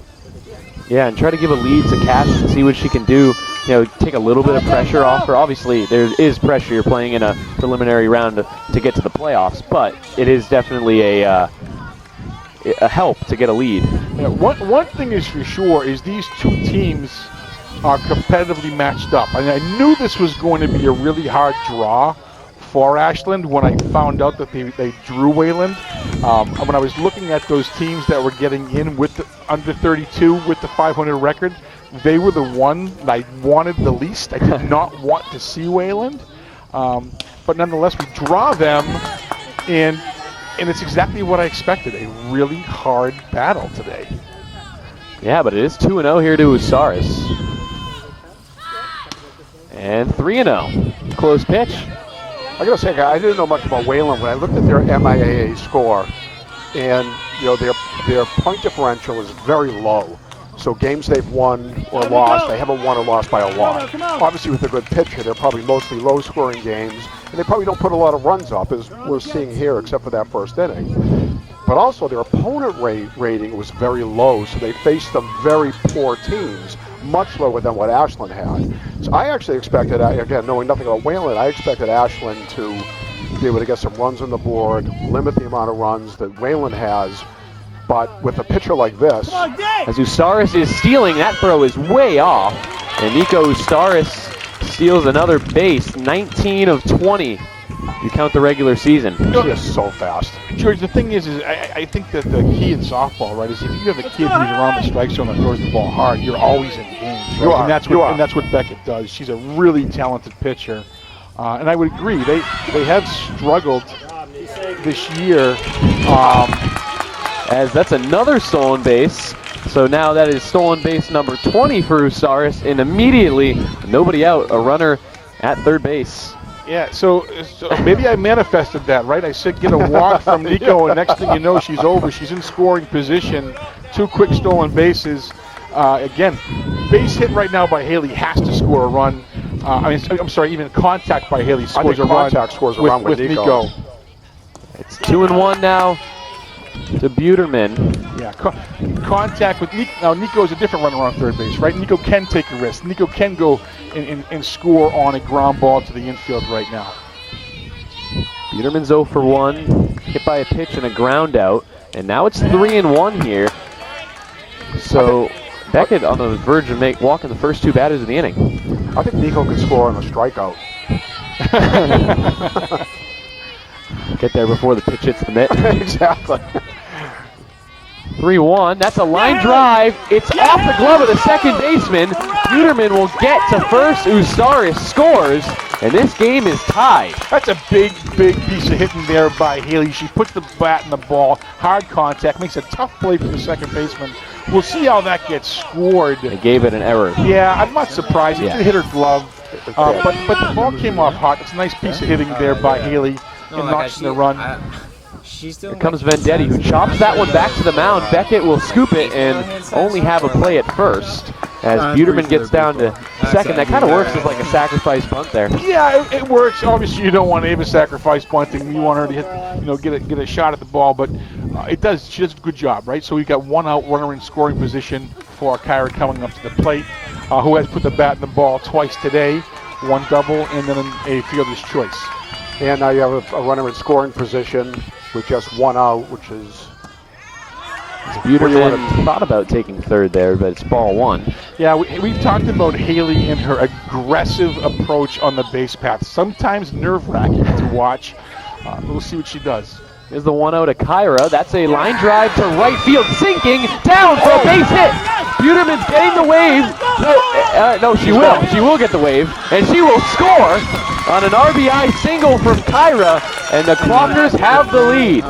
Yeah, big hit by Caroline, putting one the opposite way. She hangs on, takes it to right field, and we get the lead now for the first time this game. 6-5 here in the bottom of the fourth. Haley put the wheels on and scores from second. Let's see if we can keep it rolling here.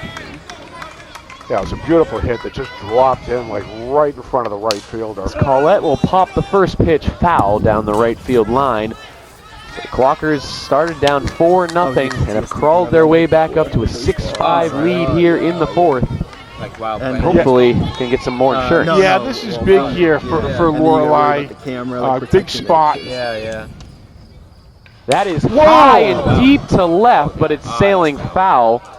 And it didn't. It might not have had the home run distance. It was close. I don't know. That was a monster hit. That was pretty high. I don't know. I think that may have not been quite long enough to get over if it was fair. But man, that thing was a moonshot. That's outside. To be able to pull the ball like that with a pitcher that's throwing so hard is It's the amazing. first time we've seen a batter for Ashland pull a ball this game, especially in the air. 1-2. Jeff can figure it Swing out. and a foul tip back into the mitt, so Collette will strike out for the second time. And Beckett gets out number 2. Yeah, it's a big strikeout there for Beckett, getting Lorelei swinging. And again, she's been swinging such a hot bat. To get her out here in this situation is huge. Kazadian will cut and miss. Ruby's taking big hacks today. Again, I've always talked about with her, I'd love to see her shorten that swing a little bit, especially against a pitcher with such velocity. Beckett looks like she's actually throwing faster. That one's roped to left, and it is foul. That's foul. Just out in front. Ruby found that off-speed pitch, right? And she was all over it. That was a perfect swing by Ruby there on that off-speed pitch. Waited on it and took it and pulled it. Just unfortunately, a smidge foul. That would have been a huge spot for Kazadian. Now no balls and 2 strikes here. Caira's on first. 2 away. Here comes the 0-2, and that's a check swing foul behind the plate. All right, good job fighting off that strike. Yeah, protects nice there, right? This is love to see her take one right up the middle here. I mean, as long as it's not like restricting the camera. As you said, like a nice short stroke, nice quick stroke on these. That is a hard grounder to short. Really nice play there by the shortstop Hines, and Kazadian is out number 3. Hit it hard, but nothing to show for. The Clockers do regain the lead. They get 2 in the fourth, and it's 6-5. Yeah, big inning for the Clockers to get 2 across. That was huge. You know, Nico works the walk, gets herself over to third base. Haley hits the hot shot that gets her on base and scores. Nico and Caroline is able to score. Haley from second on her RBI single. So really nice that the Clockers are able to take the lead. Now they've just got to settle down and keep it there, right? 6-5, going into the 5th. Holly has settled down nicely in terms of what she's doing, finding the plate, throwing strikes. First pitch strike's got to happen here, and the Clockers got to play some defense. Yeah, that's it. With Beckett out there, as you said before, she's very hard to get runs on, very hard to get hits on. So defense has to be out here, limit runs, shut this thing down.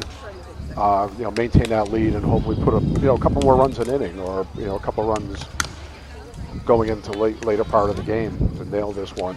And the Clockers did make a defensive change in the last inning. Allie Wilson is in left field, so Kriegsman is done after getting hit by a pitch. Hopefully, just need some ice on that.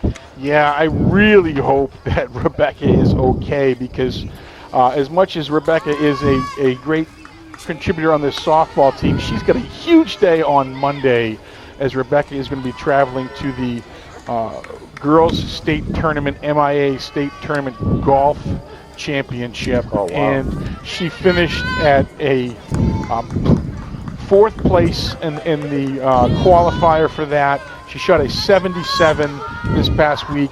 She's one of the best golfers in the entire state of Massachusetts, so I hope that she's good and fresh to be able to compete like she needs to on Monday. She gets to go anywhere? Anywhere warm for it? No, it's somewhere in Mass. I don't really know where. Hey, Mike, I shot a 77 on the front nine last week. George, I've golfed with you before. You are much better than I am.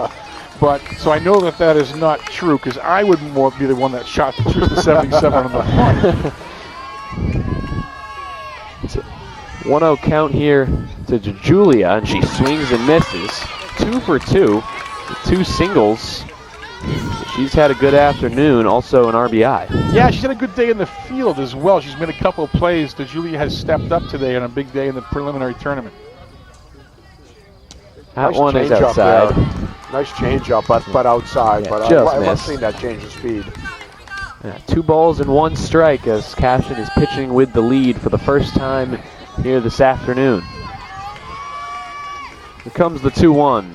That's a line drive to second, and Buterman makes the catch as she goes down to a knee. I tell you what, so Vico has made the spectacular plays today, but Haley has made some really big ones as well. I believe that's her 4th out of the day, all on either a line drive or pop fly. So Haley's been a consistent presence over there at second, making some really good plays. She definitely has. It really has been impressive. You know, a lot of times people talk about second base as being kind of maybe the easiest place on the field to play, but when you're getting balls hit to you and you're making the outs like that's what's keeping the team in contention here. Beautiful playing there.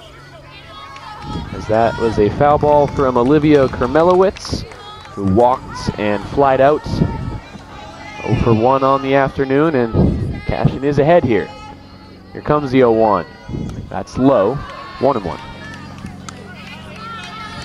Testing the low part of that zone there to figure out exactly how low you can go. I don't know. This thing's gonna die. Here comes the 1-1 from Cashin. That's a pop-up. Vendetti will give it a look, and she makes the catch. Wow. That's one of the toughest plays. That's one of the toughest plays in softball, I think, when a catcher has to go behind themselves like that. It really is hard to track that. Ava does a tremendous job on a high pop-up behind her in a really important second out right there for the Clockers. Yeah, you don't even see anyone in baseball make that play a lot, like in high school baseball. And it just goes to show you how good the pros are in both softball and baseball. They make those look easy, but definitely not the case. Well, impressive too, she didn't flip the helmet off to get a better view or anything. She just got right up, was able to see where the ball was, and made the play on it, which was just a great catch back there. So we have 2 outs here. And Sophia Gork will bat for the 3rd time. 2 for 2 with 2 singles and 2 RBI. Yeah, Gork's having a great game right now for Wayland. She's been a killer. It's a big out. A freshman batting in the 8-hole. Yeah, their 8 and 9 batters can really hit the ball. I mean, the average-wise, I believe the 9-hitter is well over 300. Yeah. And then Gork has shown today that she is not an easy out. She's ahead 2 balls and no strikes here. That is a strike, 2-1. Love to see them get this 8-hitter here, so they have to get to the, start lead off with 9-1-2 coming up in the 6th. It seems like if you can position yourself in those spots, you give yourself a better chance. Here comes the 2-1. Nice pitch. That's a good pitch. 2-2. That was a beautiful pitch. Holly's gonna fight back here after falling behind. She's got that second strike here with 2 outs. See if we could get this inning put away. Here comes the 2-2 from Cashin. It's a ground ball to third. Collette makes the play and throws it to first in time. A 1-2-3-5 for Holly Cashin. They needed that one. What an arm on Collette. She didn't even take a step. She just picked that ball up and fired it across the field like on a rope. What a play. Yeah, it's, unbelievable how good she is over there at third base. This one's gonna. A nice play by Lorelei. She does. She zips it over there, and I think it can't be stated enough how huge it is to have that 1-2-3 inning. We talked about the fact that the Wayland team has been putting base runners on almost every inning, and for the Clockers to get out of that 1-2-3 is huge. Yeah. I mean, you got a great fielding, great defense on the part of the Clockers, but Holly Cashin, I mean, coming in, having a little bit of trouble in the first inning, and then just shutting it down. I mean, she's just lights out there. She's done a great job. She's going to, after that first inning when she let up 4 runs, she really has done a great job. And it says a lot about Holly's character, right? Yeah. And we will get to see Allie Wilson, just her second at-bat this season, and she is batting 1,000. 1 for 1. She came in for Kriegsman. We'll get the bottom third of the lineup here, and we'll see if they can set up top of the lineup here. Yeah, losing Rebecca here is tough because Rebecca has been teetering around 300 all season long. She's a contact hitter. She puts her bat in the ball. Allie is a really tough spot. Has only, like I said, 2 at-bats all season long. Comes up here in a big spot here in the bottom of the 5th. But she's a great athlete. Allie is a tremendous contributor to the varsity basketball team as well. She's here stepping up and making a varsity appearance after spending the majority of the season on the JV team. What year is she, Mike? Sophomore. She takes the first pitch in the dirt from Beckett. The other thing that should be noted here is Allie has great wheels. So if she can get on base, she's another clocker with tremendous speed. So I'd love to see her even work or walk and get on base to make something happen. That is low. Yeah, she's played in 3 games and has scored 4 runs. Yeah, when she gets on base, okay. she's a weapon out there, right? She's a smart base runner. She's got tremendous speed. And the Clockers, try to manufacture runs with their feet. You know, it should last. Kind of rolled 2 in a row here. Let's see what's going on with her. The top is over. Yeah, here comes the 2-0. So when they're that one's up and away. 3 balls, no strikes, and I don't think she'll be having the green light here. I do not expect her to get the green light. I think this thing is flashing red as hard as it possibly can. I don't think she's going to even think about it. Here's the 3-0, and that is a strike. It was close. That was outside, didn't that? That was an interesting one. Looked a little outside to me, but sometimes they get that automatic 3-0 call. That happens a lot, I believe. Rebecca's up to 86 pitches. Is that, Mike, for a softball pitcher, 86? Is that? Not really. Not a lot. These girls can throw about 130 to 140. They throw a lot of pitches. And unfortunately right now it's a 3-2 count because of that really unfortunate first strike call. And Wilson will strike out, so this close call ends up costing an at-bat. It sure does. Again, I feel like we're probably not being kind to the umpire here because we don't have a great angle, but that was a terrible call that just cost a walk in a really big spot. And it's too bad when an umpire kind of takes the bat out of the kid's hands like that, and you don't realize what it does. It impacts the game tremendously. That should have been a walk. Yeah, it can be tough because sometimes. Quinn Herder is now down 0-2, a ground out, and she reached on a pass ball and a strikeout her last time up. So instead of a leadoff walk, there's one down, and it's an 0-2 count here, and Herder shoots it foul down the right field line. And it seems like there's been a lot of at-bats where they're just a tick late and just shooting it down this first base line. Yeah, velocity is tough. Velocity is tough, especially when you're not used to seeing kids that have really good velocity. As Herder does go down swinging, that is the 6th strikeout of the afternoon for Beckett. And there's 2 away. By Beckett there. I mean, Beckett was down 3-0 on the first batter, came back, got the strikeout. Been able to attack the second batter, get a strikeout. So, as much as I'm rooting for Ashland, you have to recognize that Beckett is just a very good pitcher. Very good pitcher. And Holly has put her bat in the ball twice today. Hard hit ball to center last time. Yeah, 1 for 2 with a single, and it's a ball and a strike here from Beckett. Just about to enter the very late innings of this one in a 1-run game. Win or go home. It's a foul ball, 1-2 now to Cashin. Yeah, winner of this game will have to travel to Walpole to face a tremendous Walpole team. who is the number 5 seed, I believe. I think you're right. So that's outside. They are.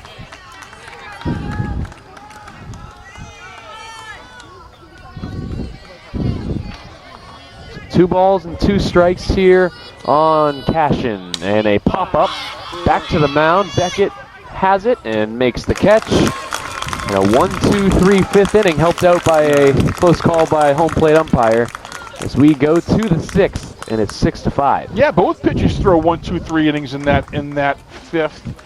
So we only saw 6 batters total, and this thing is going to come down to, I believe, who can just play really good defense right now, because hits have been tough to come by. The Clockers certainly haven't strung a lot together, but neither have the Wayland Warriors, and let's see if Holly can keep this thing going. She's now going to come back right after she made the last out of the inning, which is never an easy thing to do. Settle herself down after that at bat, and just remember to stay ahead of the count. First pitch strikes have been critical for her, and they've got 9-1-2 coming up. Right. Yeah, I'm looking at this bracket here, and if the Clockers do start making a push in the playoffs, there's going to be a lot of traveling. There's not really any close towns on this list. And I think the closest one might be maybe Milford, 17 seed, but... Yeah, the Clockers obviously have to get on the road and travel, but I don't even want to think about that at this point, Yeah, Jacob. Let's not get ahead of ourselves. This has been the battle that I certainly thought it was going to be. Wayland is, it's funny. You say they're 10-9. They weren't in the top 32 because maybe they didn't have as tough a schedule as some other teams. I think this is a really good team. I think they're one of the better teams we've faced, honestly, all year long.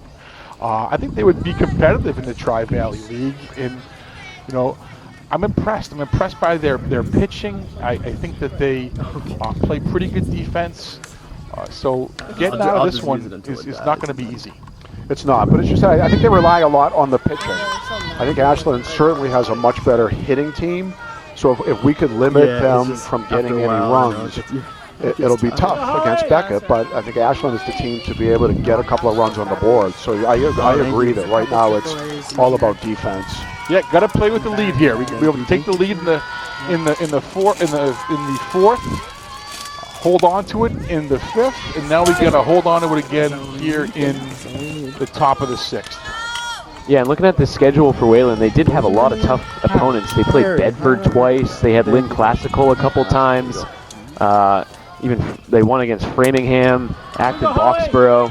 So they did have definitely a run of teams that are in the playoffs in their respective divisions. Which is weird though, because they have such a low opponent rating. It's different. It's much lower than what Ashland has.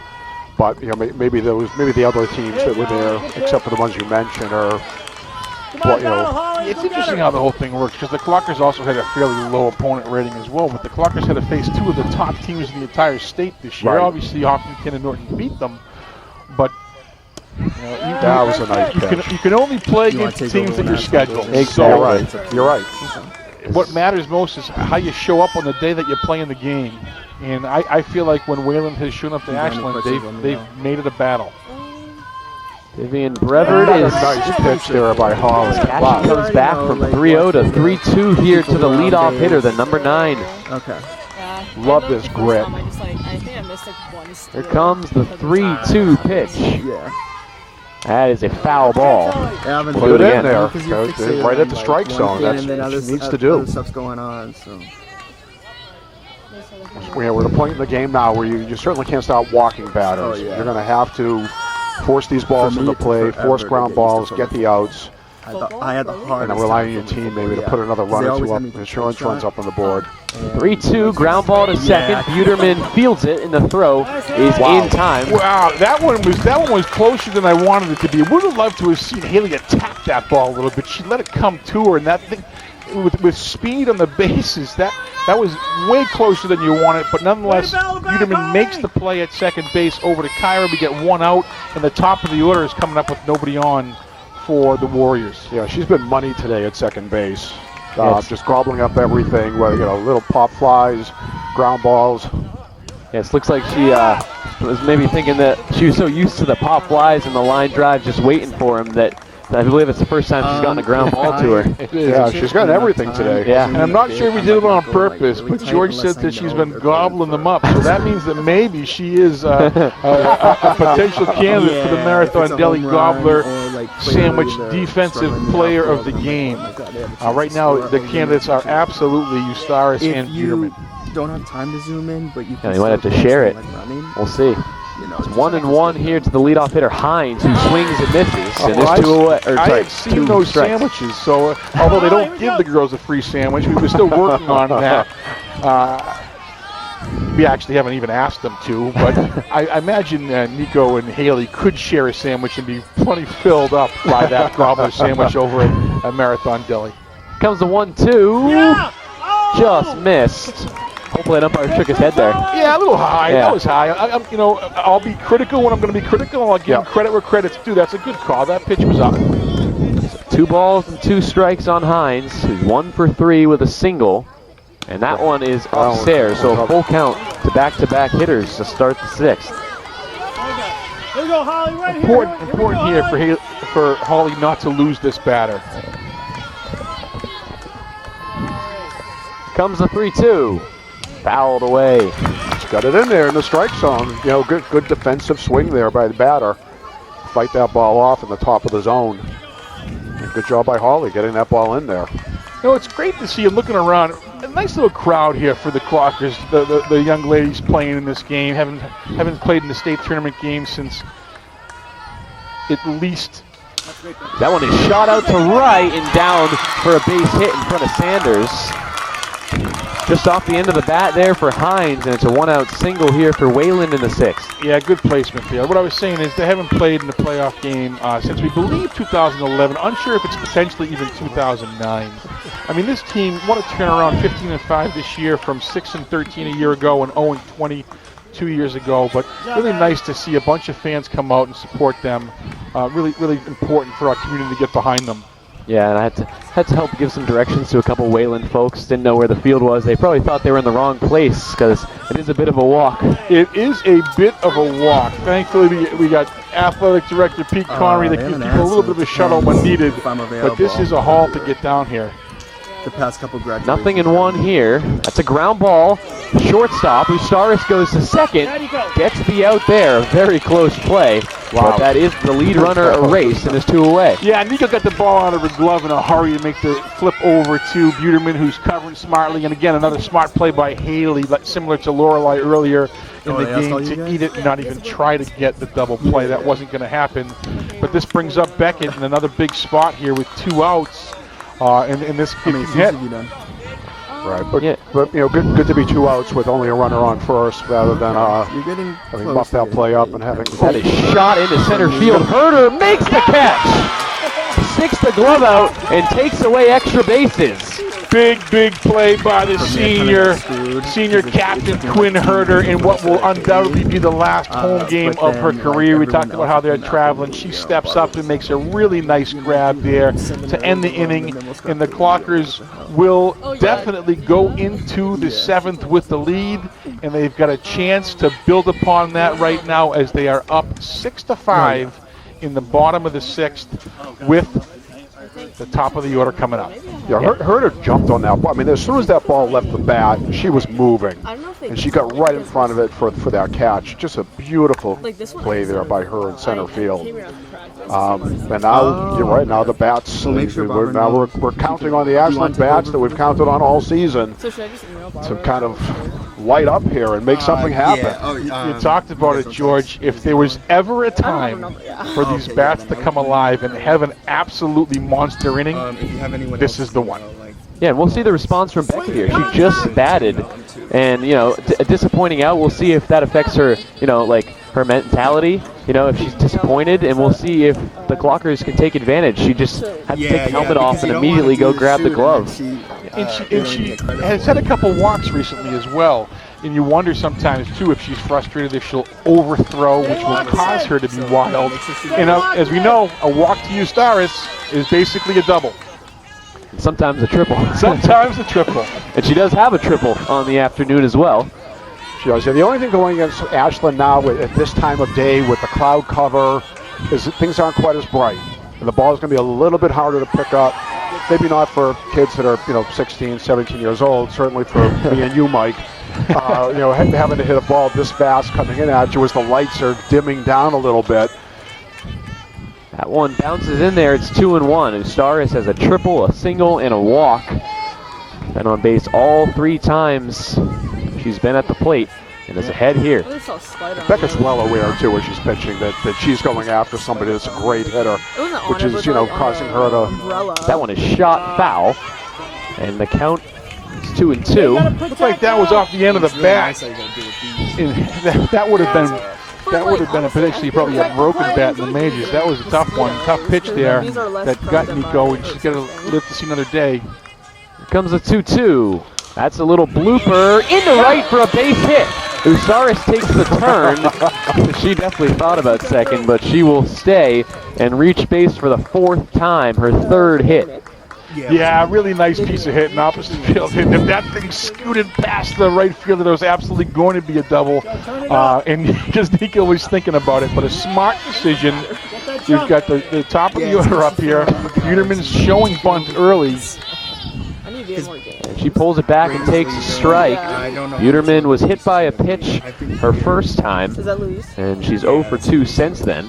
I would have to think that Nico will be thinking about running here. She's so fast. I haven't seen much out of this catcher's arm that she'd be close to throwing Nico out. And she will run.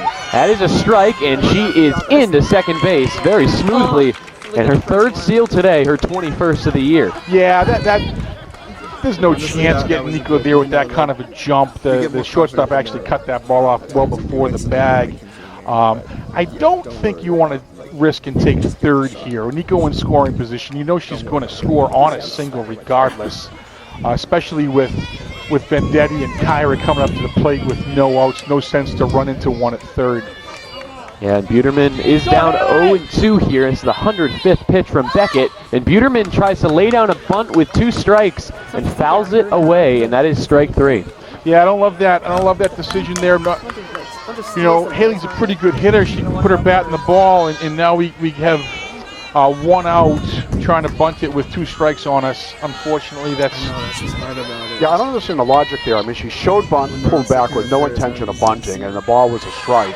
I could see doing it to get the runner over the second base, but if you show bunt, pull back, take the strike, and the runner doesn't get second base, you've just wasted a strike. And then to try to bunt with 2 strikes, I don't know.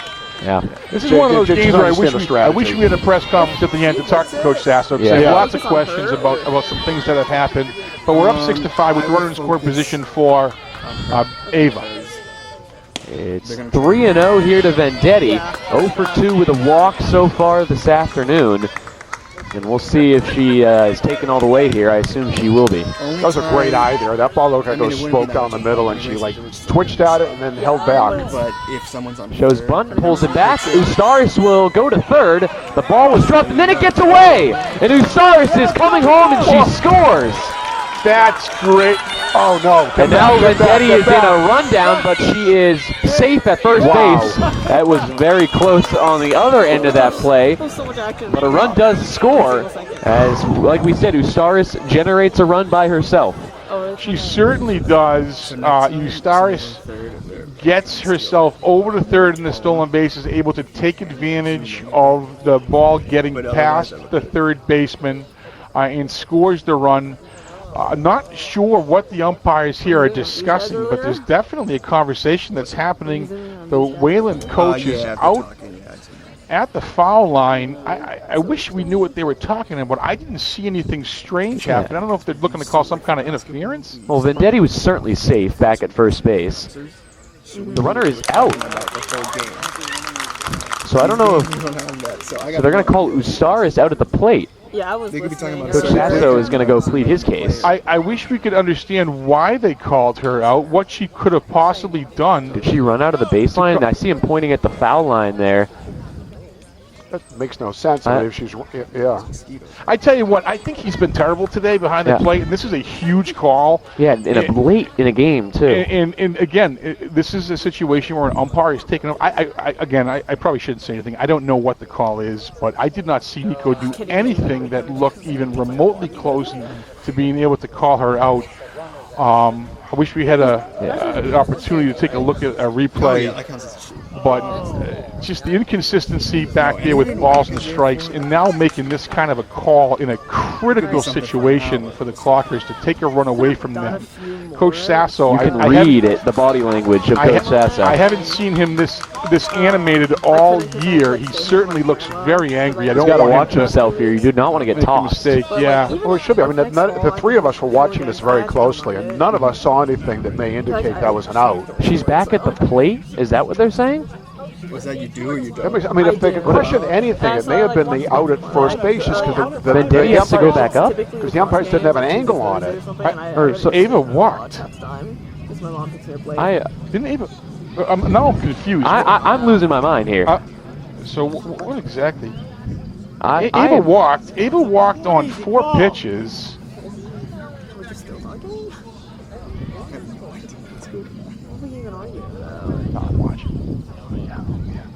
I don't understand why what's going on either. Ava walked on 4 pitches. Confused.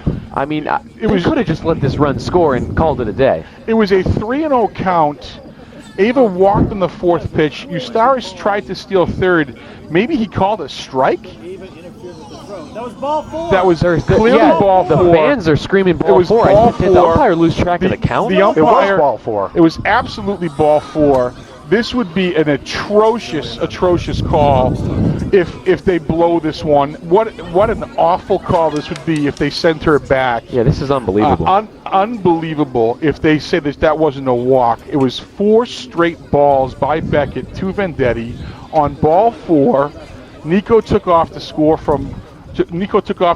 3rd. The throw got by, and she scored. The ball was still in play. It banged up against the fence there. Don't get them in your shot. That's just too close of a game to make that kind of call. Too close of a game to not have a clue behind the plate is what it is.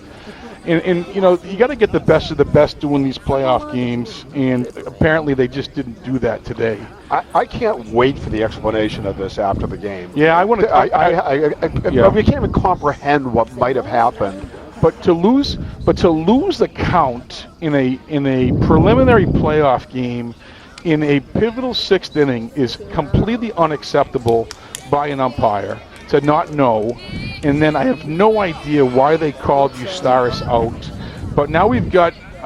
So they called the walk. Merloni will pinch run, but it'll for now remain a mystery on why Eustaris' run did not count at the plate. So it's 6-5, and now there's 2 outs. 2 outs, 6-5, but Caira is up and she has 2 hits today.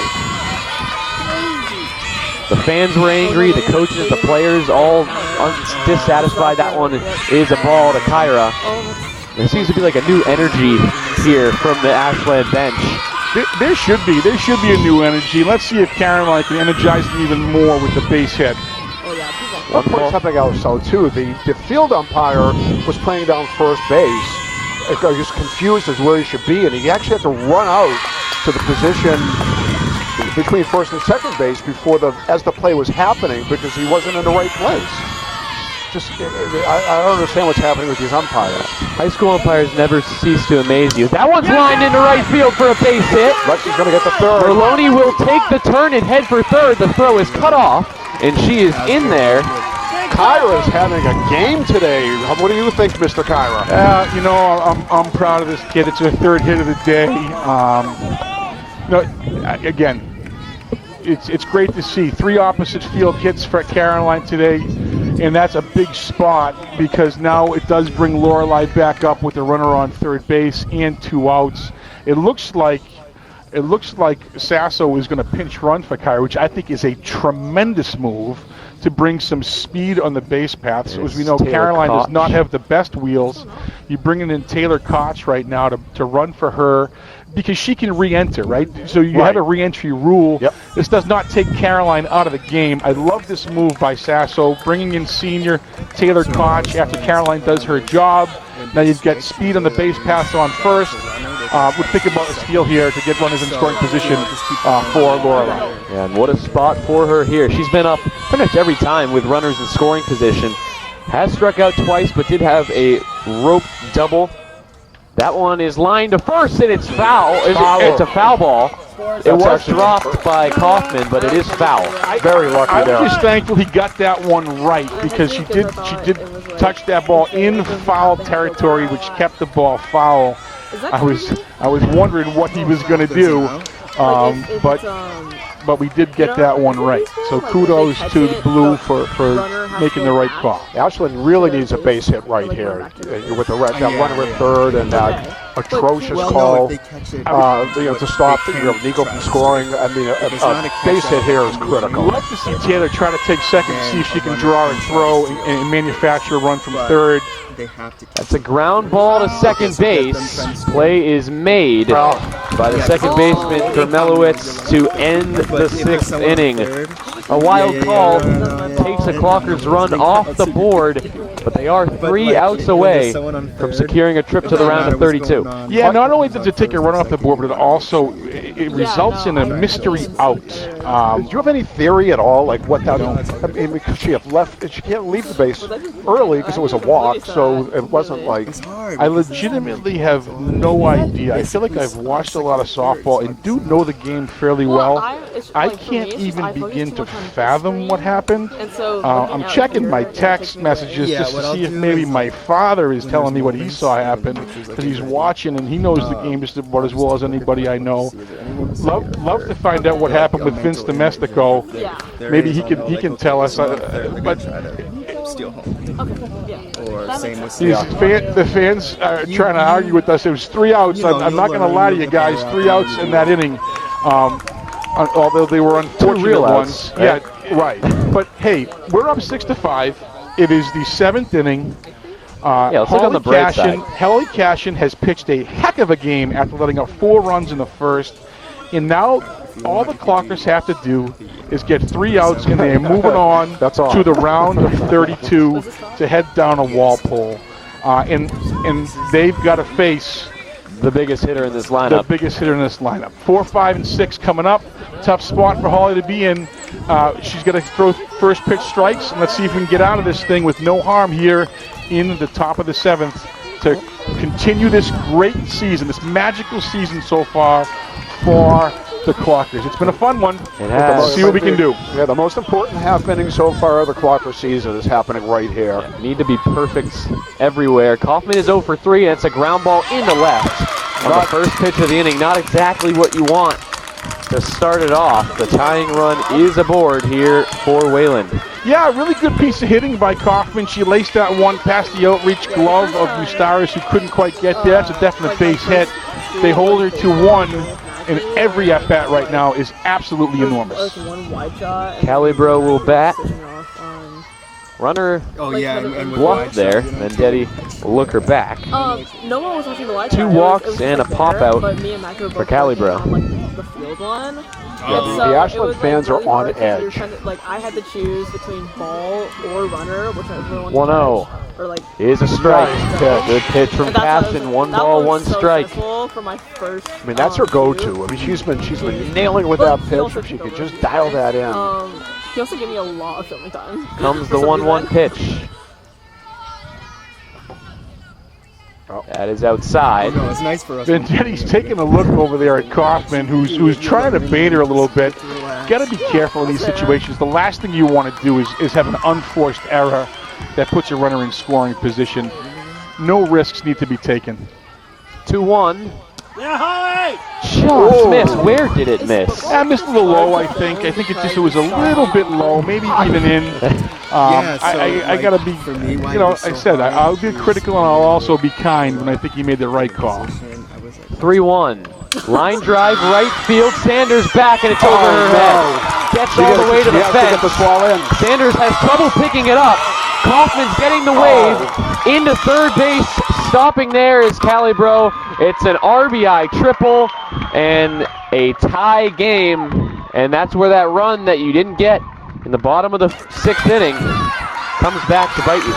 Yeah, that's a really nice hit there by Calabro, who puts it past Sanders, and then she just wasn't able to pick it up. She mishandled it a little bit, which allows her to get all the way to third, and now we've got some trouble here. We've got a runner on third base with no outs in a tie ball game, and we're gonna have to work the rest of this inning with defense because the bats are going to have to come alive, because unfortunately right now the Clockers have not had a ton of hitting from the bottom of their order. So it's going to be really big to see if they can get out of this inning with no more runs. Yeah, and the Clockers, if they do want to win this game, it will need to be via a walk-off hit.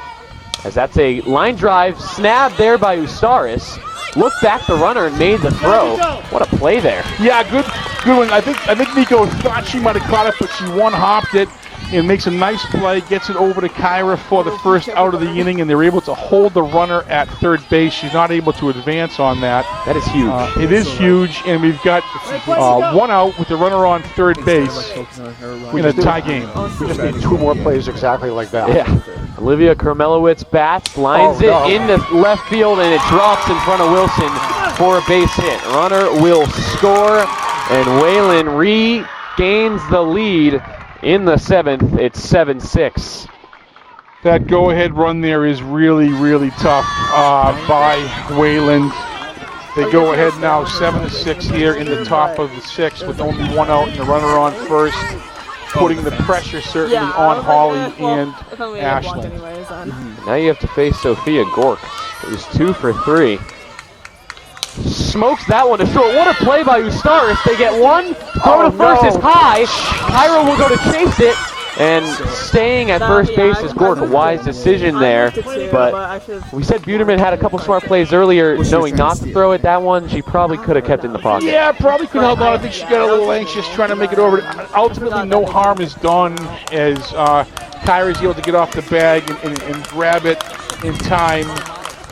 What I want to say, Mike, although you've said something about Caroline's speed, I can't believe how fast she got over to that fence to get that ball. I mean, she was like lightning to pick that up, to keep that runner there on first base. Yeah, part of me wishes that the runner did go, because I think Caroline could have thrown She could have. I think she could have. You're right. Yeah.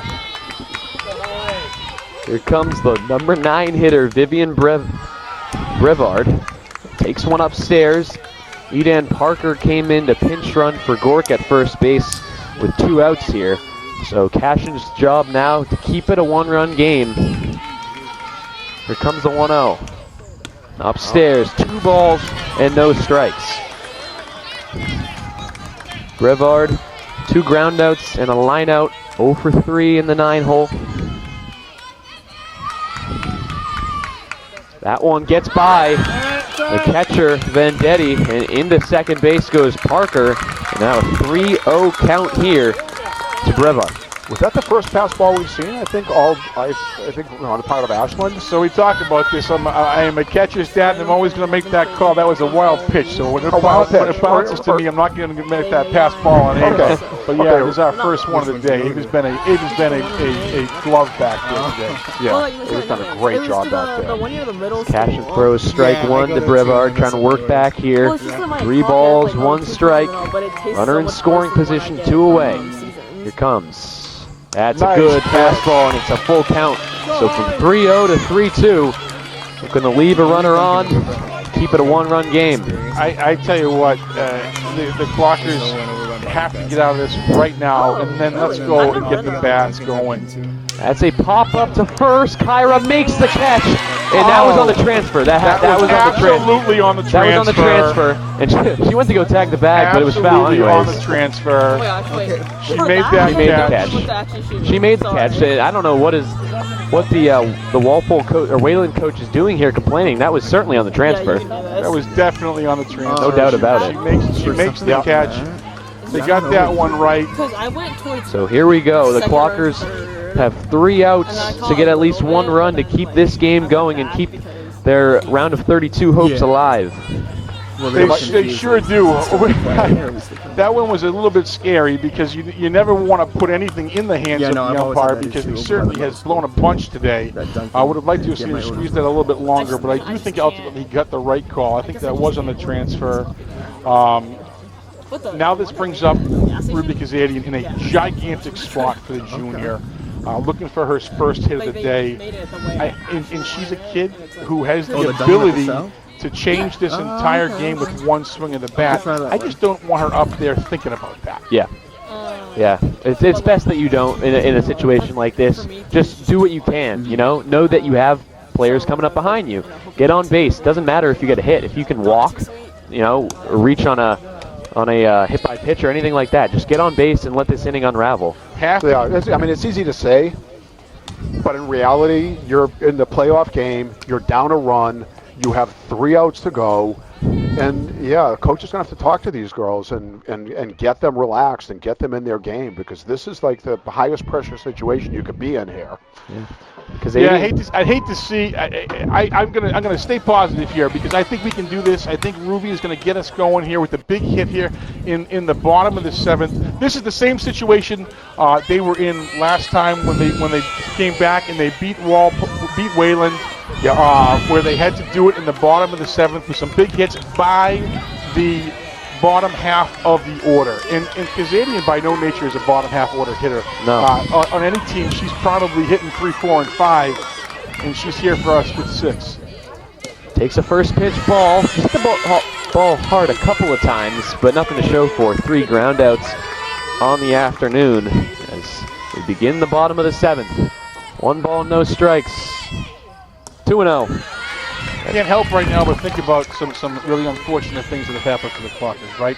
Yep. 3 outs at home plate, 1 mystery one, and then 2 really poor base running decisions. Again, 3 balls. I really want them to win, so I would hate to see those base running errors come back to haunt them in the long run. Yeah. Almost certain that Kazadian would be taking on a 3-0 pitch. Here comes. It is upstairs. So a lead-off walk. The tying run reaches. And are they going to go for a pinch runner here? I'd assume that's what Coach Sasso is going to talk about. I assume you want to get some speed on the bases. You know, Ruby's got decent wheels, and she's a smart base runner. He's gonna. Looks like he's going. I'm not sure who exactly he has to go in for Ruby to run. He's already used Merloni in a different situation. He's used Koch in another situation. Oh, maybe Koch can re-enter. No, who is that exactly? Number 8. Maddie Sanders. Maddie Sanders. So because she's not hitting, she's a flex and she can go in. She's a flex player. She is able to go in as a runner because she's a flex. Again, Maddie's got great wheels. Have to certainly think about a stolen base right now. I would think that is what he's going to try to do, and it looks like Kriegsman is back up. Wow. Yeah, so Allie Wilson took her place after she got hit by a pitch, but she will come in and cut and miss. Let's go, Rebecca! Hopefully not her last at-bat of her, high school career. Have to think that Maddie's taking steal right now. 0-1. Tries to lay a bunt down, but comes up empty, and now 0-2 here, and please do not bunt again. We've already seen them strike out on a bunt. I mean, I do have to talk about the light, too. I mean, it continues to get a little bit dimmer out there. That one misses. 1-2. So the key here is you just need one more runner to get on because it does turn it over to the top of the order here with no outs. You've got to turn it over. Kriegsman, slow roller, but foul. Oh, jeez. That was into that area, that no man's land there if she kept it fair. So it is still 1-2. Yeah, Wayland has a couple of base hits from that, a slow roller over to the third base side, what they took advantage of. Would have been nice to see Ashland get one of those. 1 ball, 2 strikes to Kriegsman. Swing and a miss. Goes upstairs and gets her. And there's 1 away here in the 7th for Quinn Herder. Well, Herder is the one who had the biggest hit of the game in Game 1 against Wayland. She had the game-winning hit in the first matchup. First pitch, and she goes hacking, and it's 0-1. That one looked a little off a little outside there.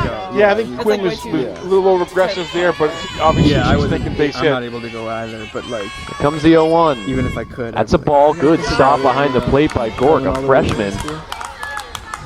She's been good back there. Yeah, I'm still surprised Maddie hasn't taken a chance here. Got to try and see if we can manufacture something, especially with one out here. Got to see if we can get a runner in a scoring position. Yeah, she's 1 for 1 on steal attempts this season. Fouled ball by Herder. Now she's down in the count 1 and 2. Both second baseman and shortstop are pretty far away from second base, so for them to get over there in time on the run, get a ball, and get it down on the runner would be challenging. So I agree. I'm surprised we're not trying to make something happen here. How do you guys do Ball, 2 strikes. Swing and a miss. 2 down in the 7th. And it all comes down to the pitcher, Holly Cashin. Here with 2 away. First pitch is a foul ball. Cashin is 1 for 3 with a single. And the Clockers' last hope here with Ustaris on deck. You got to get on base any way possible. Yeah. Got to get on base any way possible here. Holly has put her bat on the ball today. Here's the 0-1. Swing and a miss. Down to their final strike. Potentially. 0-2 from Beckett. Ground ball back to the mound. Beckett goes to first, and the ball game is over. The Wayland Warriors come to Ashland and upset the Clockers 7-6. Some late inning controversy, certainly a factor. And the Clockers season comes to a close. Yeah, an unfortunate way to end it. An unfortunate way to end a really, really wonderful season for this Clockers. Hats off to these young ladies who have really made it fun this year. I've enjoyed watching them every game. First tournament appearance in well over a decade. I hope that they do not leave this field with their heads down, because they had just such a great year. Coach Sasso comes in, leads them to a 15-5 regular season record. They're going to end the season at 15-6. A 1-run loss today to Wayland. And I have to say, just a controversial call. I wish I knew what it was. I'm sure Coach Sasso is absolutely not happy with how that thing ended, but you just can't leave the game in the hands of an umpire. You can't, but you also have to go back to some of the running calls that you had mentioned before, some of those outs at home that happened just because of mistakes in the running base path. But I mean, overall, this is a very competitive game. This is a 1-run game in the playoff. So you really, like as you said, Mike, you really got to hand it to these girls. Number 1 and number 2, this is a young team. You know, for these guys to get into the playoffs with the number of freshmen and sophomores that we have, what the team is going to look like in the coming years, going into next year, the year after. You know, we're in a little bit of a renaissance here for Ashland softball, and I think we're going to have a couple of great seasons coming up as well. Again, this was a great season. You know, kudos to these girls. They just did a great job. Hold your heads up high and look forward to next year. Yeah, I mean, I only watched 3 games, but it was a lot of fun action. And, today was no different. A little bit of a closer game, a little less offense. And unfortunately, it comes down to that call there. But, you had other chances, and you can't really just look at that and say it's all the umpire's fault. Absolutely not. Plenty of opportunities today, Jacob. They left a lot of runners on base. They didn't string hits together like they have this season. But all in all, it was a pretty successful season for these Clockers. Like I said, they should have their heads held high as they leave this field today. Just a quick recap. Only 8 hits today for the Clockers. 3 from Ustaris, 3 from Caira, 1 each from Collette and Cashin. And I think that we would be remiss if we didn't talk about the performance by Holly today. Not a kid who has thrown a lot of innings this entire year. she was great. Holly did a really nice job. 7 innings pitched. She allowed 10 hits, 7 runs, all of them earned, but limited her walks, 4 walks, 2 strikeouts. It was that first inning. But then she came back and we let up 3 runs the rest of the day. So kudos to Holly for pitching really well today. And overall, a tough way to end an absolutely terrific season. The Clockers end with 15 wins. And I just don't think anybody wanted to see this thing end this way. You did, but you also have to recognize up front that Bella, the pitcher for the team, and a tremendous pitcher in terms of her stats and what she brings to the team, being out is huge. That's like if Beckett wasn't here pitching. I mean, they suddenly have a completely different team. So, you lose your top pitcher that's taken you through the whole season. And you have Holly come in, who did a great job, but she hadn't pitched all season. It was a lot of pressure on her, and she came back. She did a good job. But for Ashland to come and have this type of a tight game without their starting pitcher that's kind of led them the whole season, it's very impressive. Well, it was fun. It was a fun season. I'm glad I got to do this last one with you, George and Jacob. Thanks for joining me. It has really been a blast. I'm hoping to be able to get a couple more of these in next year. Thank you to these amazing seniors, Taylor Koch, Rebecca Kriegsman, and Quinn Herder, who provided tremendous senior leadership. The future is incredibly bright for this team. They are loaded with freshmen and sophomores.